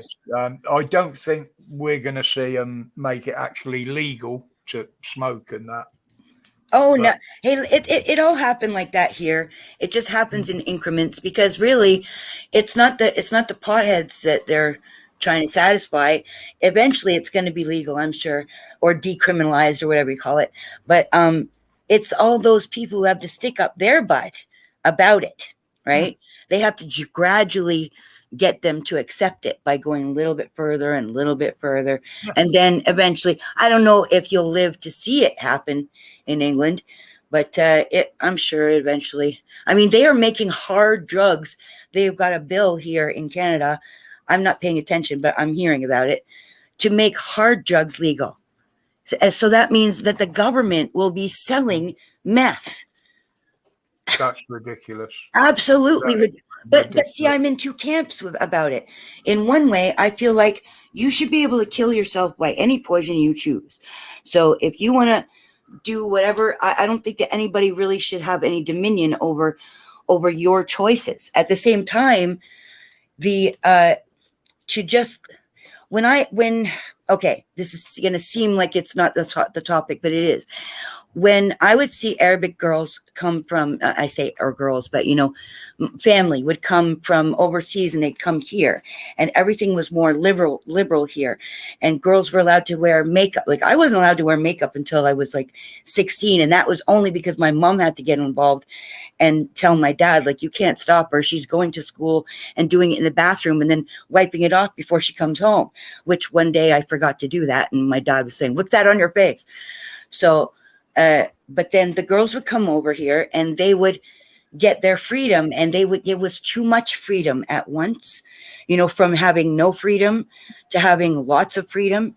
And so some of the girls would get themselves in trouble. So I think it's the same thing with the drugs, making those things legal. You all of a sudden start, when pot became legal here, we got even more people smoking pot because they actually weren't doing it because it was illegal. I can't believe people actually didn't smoke pot because it was illegal. So when it became legal, more people were smoking pot. Now, what's going to happen with the hard drugs by making it okay? All these children growing up with these parents addicted, A, they are prime candidates to become addicted themselves. B, if they lose their parents because now they can just get as much as they want and then die, right? Then there's going to be a bunch of orphans, which the government will probably take over, because I've heard a lot of people complaining, thinking that the government's trying to take our children to raise our children themselves. So this would make that much easier to kill off the parents, right? So I think that by doing that, it's going to make it so much easier for people to just drop dead. So, and create all kinds of horrible things for children growing up. Sorry. When we formed the bike club, we set some rules, and we did set some on drugs. The first one that you don't talk about bike club. Very, very strict on it as well. Smoking weed wasn't an issue. Right. That was never an issue. If you wanted to put powder up your nose when we were partying or whatever, or drop a tab, absolutely fine. The lads, we would look after each other. The only thing we did say is if we caught anybody with a needle in their arm, we'd snap the needle off and push it in as far as we can. They'd have their patch cut off and they'd be cut out the club. Jesus Christ. You couldn't just say you're not allowed to come here anymore? No. It was against club rules, and therefore, if a rule was broken, there was Murder was okay. Well, not murder, but there were punishments for different levels of crime within the club. Shit. What'd you say, Steve? I can't remember now. Oh. I was saying this ain't no country club. No. Yeah, no country. And that's where I learned a lot of what I did, because I used to be the one that was had to the snap one the dishing needle. out the punishments. I was the enforcer. Oh God. And that was some of the demons I was struggling with a few weeks back. Oh, right. Involved some of that. I mean, I wasn't proud of it, but it was the culture at the time. No, I know. Nobody ever really got hurt that didn't deserve it. Let's put it that way. This world is full of alternate realities. And when you're in that reality, nothing seems abnormal. So like when we were growing up, pretty much everybody got hit. It was an anomaly if you went to somebody's house and their parents didn't hit them. I mean, everybody got hit. So it just seemed like it was normal. That's what you do when you're bringing children up and they misbehave, you hit them, right? So yeah. It didn't seem like you weren't going to call some kind of authorities on your parents and say they're hitting me. It's like, so what? Yeah. You and everybody else, right? But nowadays, it's a totally different reality. Well, I went through it with my own father. I mean, I was far from the good boy, anything but. But if I was in the wrong or I did something wrong, I took my punishment. It was either a belt round the ass, or the other one he used to use, he had a rabbiting stick. What? And I used to get that around the back of the legs. And I said, okay, fine. You punish me. I did wrong. But then one day I did something and he curled a fist up and held it in my face. And I dropped him on the spot. You were about 16, right? I was about 16, 17. It happened. I have been studying this my whole life. It seems like it's like a dog. When they hit about 6 months old, they start to challenge you. I have seen that. And it even happened with my mother, right? She slapped me in the face and I don't know what happened, but I slapped her right back. I would never have hit my mother, but it was like she hit me and I was 16. And it seems like, but boys, there's always this moment where they challenge their father. They wouldn't do it to their mother, right? But they challenge their father at about 16, and it ends up being there's some kind of violent incident or threat of violence incident. But usually it's a violent incident at about 16. When he came round, I told him outright. I said, look, if I'm out of order, you can put a belt across my back on my ass. You can put the stick across my back on my ass. I said, but you do not ever curl a fist up and put it in my face. Right. I'll take any punishment you dish out, but I won't take a beating like that, because that isn't punishment. I think it's the beginning of manhood for a boy. At that moment. That's when I have rarely ever seen a guy who hasn't had that moment with their father. Yeah, we didn't with my dad, because when my dad was growing up, my granddad was apparently like really he used to like smack him about. He used to smack my nan about. And I didn't know that when I was a kid. I didn't find out until I was older.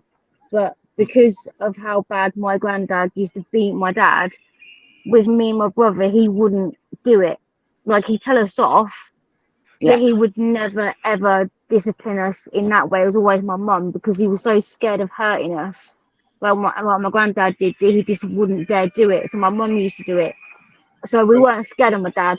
Like, all my mates were scared of their dad, because the mum would be like, you wait till your dad gets home, you're going to get the belt, and you're going to get this, and you're going to get that. Yeah. And I used to be like, wow, my dad's never done that to me. Like, it was always my mum slapping us about. But it would never my dad ever hate us, ever. Yeah. Well, I always said, though, even with that, what he did and the way it turned out, he always said, you've learnt to stand on your own 2 feet. Mm-hmm. He said, I know you've been fighting long before you swung at me. He said, but I did wonder how long it would take you. Yeah. More importantly, how much it would take. Well, get this. I never hit my child. I never even raised my hand to make like I was. So I never threatened to hit her. I never called her any names, nothing. And it was just like last year was the first time I ever called her a name, and she just turned 33 this year. And I called her a bitch. And that was because, anyway. So but when she was 16, now my daughter was a good girl. Okay. I hardly ever had to punish her, but when I was the punisher, like I was the one, I did discipline her and I was quite strict, but I never ever used physical violence or mental, abuse. Right. Right. So, well, I did kind of manipulate her. Just to get things to go my way. I did kind of, but I mean, I think we all manipulate our children in some way. Well, I was brought up with 2 younger siblings, and of course, being the eldest, I got the blame for everything they did as well. Right, that's a whole other talk. So one day, she got drunk. She was standing on the corner with her friend, and they were drunk, and the police came, and the police manhandled her friend. So my daughter. Now I didn't know her to ever drink at all, so I had no idea. And I was right on her. She was not allowed to run the streets at night. She was like, I can tell you, if I could spend half an hour explaining all the ways that I did things so she could still be cool, but she had a strict upbringing, especially compared to all her friends. But so she was drunk and she hit the cop. Like when the cop was manhandling her friend, she went to try and help her friend, and the cop laid hands on her and she hit the cop. So I see her come home, and I don't know any of this. I see her come home in a cop car in the back seat, handcuffed. And I'm like, this is my good little angel daughter. She doesn't hardly do anything wrong. So I'm like, what's going on? And I said, well, are the handcuffs necessary? And he says, well, she did try to hit me. And I was like, what? Who are you talking about? This is not my daughter, right? When she was home with me. That's all right. Hang on. I'll be there in a minute. After the cops left, and her and I were having a talk, and I'm thinking, should I be talking to her right now? And she's drunk. Did she even understand what I'm saying? She was in this mood. And I guess from all the putting my foot on her neck all those years, she was challenging me, and she lifted her arms like she was going to hit me. And I'm like, oh my God, like, would she actually hit me? So we kind of had that moment without the violence, but there was threat of violence. And I never, ever hit her or even threatened to hit her. And still we had that moment. Yeah. Well, on that note, ladies and gents, I've just noticed the time. That's a horrible note to end on. As you could probably hear in the background, the cat's reminding me that I haven't fed her yet, let alone ourselves. She's been there for about the last 20 minutes, pouring and what have you. But before I go, I'd like to say thank you, everybody, in the chat. Sorry I haven't got round to chatting much to you. But thank you for coming in. It's been a bloody good turnout today, actually. A real good turnout. And I think I'll do this sort of time again on the next one. As always, guys on the panel, absolute pleasure to have you up here. Thank you. Nice one, Kat. Thank you. I will apologise to Murph for dropping him out there, but he has been drinking. He admitted that. But when you're trying to get other people involved and you've got someone just jumping in and talking over people like that, it just doesn't work. And so I meant nothing nasty by it, but it just needed to be done today. But thank you, everybody, for turning out, as I say. I will, Thank you for having us. At this time, I will say I will do another one next week. Whether my mind will change in between time, I never know what it's going to do. So Thank you for having this right here. I love being able to get together with you and Heather and the kind of people that you have on the panel. This is where I met Steve. It's where I met Murph. And I'm really happy to be able to sit here with you guys. Thank you so much for having me. just as I'm shutting down, there's Beardy. Miss Cat is going to probably fire up a stream a bit later on, Beardy. So Yeah. we would probably drop in there. Probably as a well. couple hours. Yeah. All right, and guys, well, as I I'll say, see you on thank there, you Cat. ever so Yeah. much, and it's Have a lovely always a weekend. pleasure. And stay safe, stay strong, stay free. Respect, people. Guys. Bye. Bye.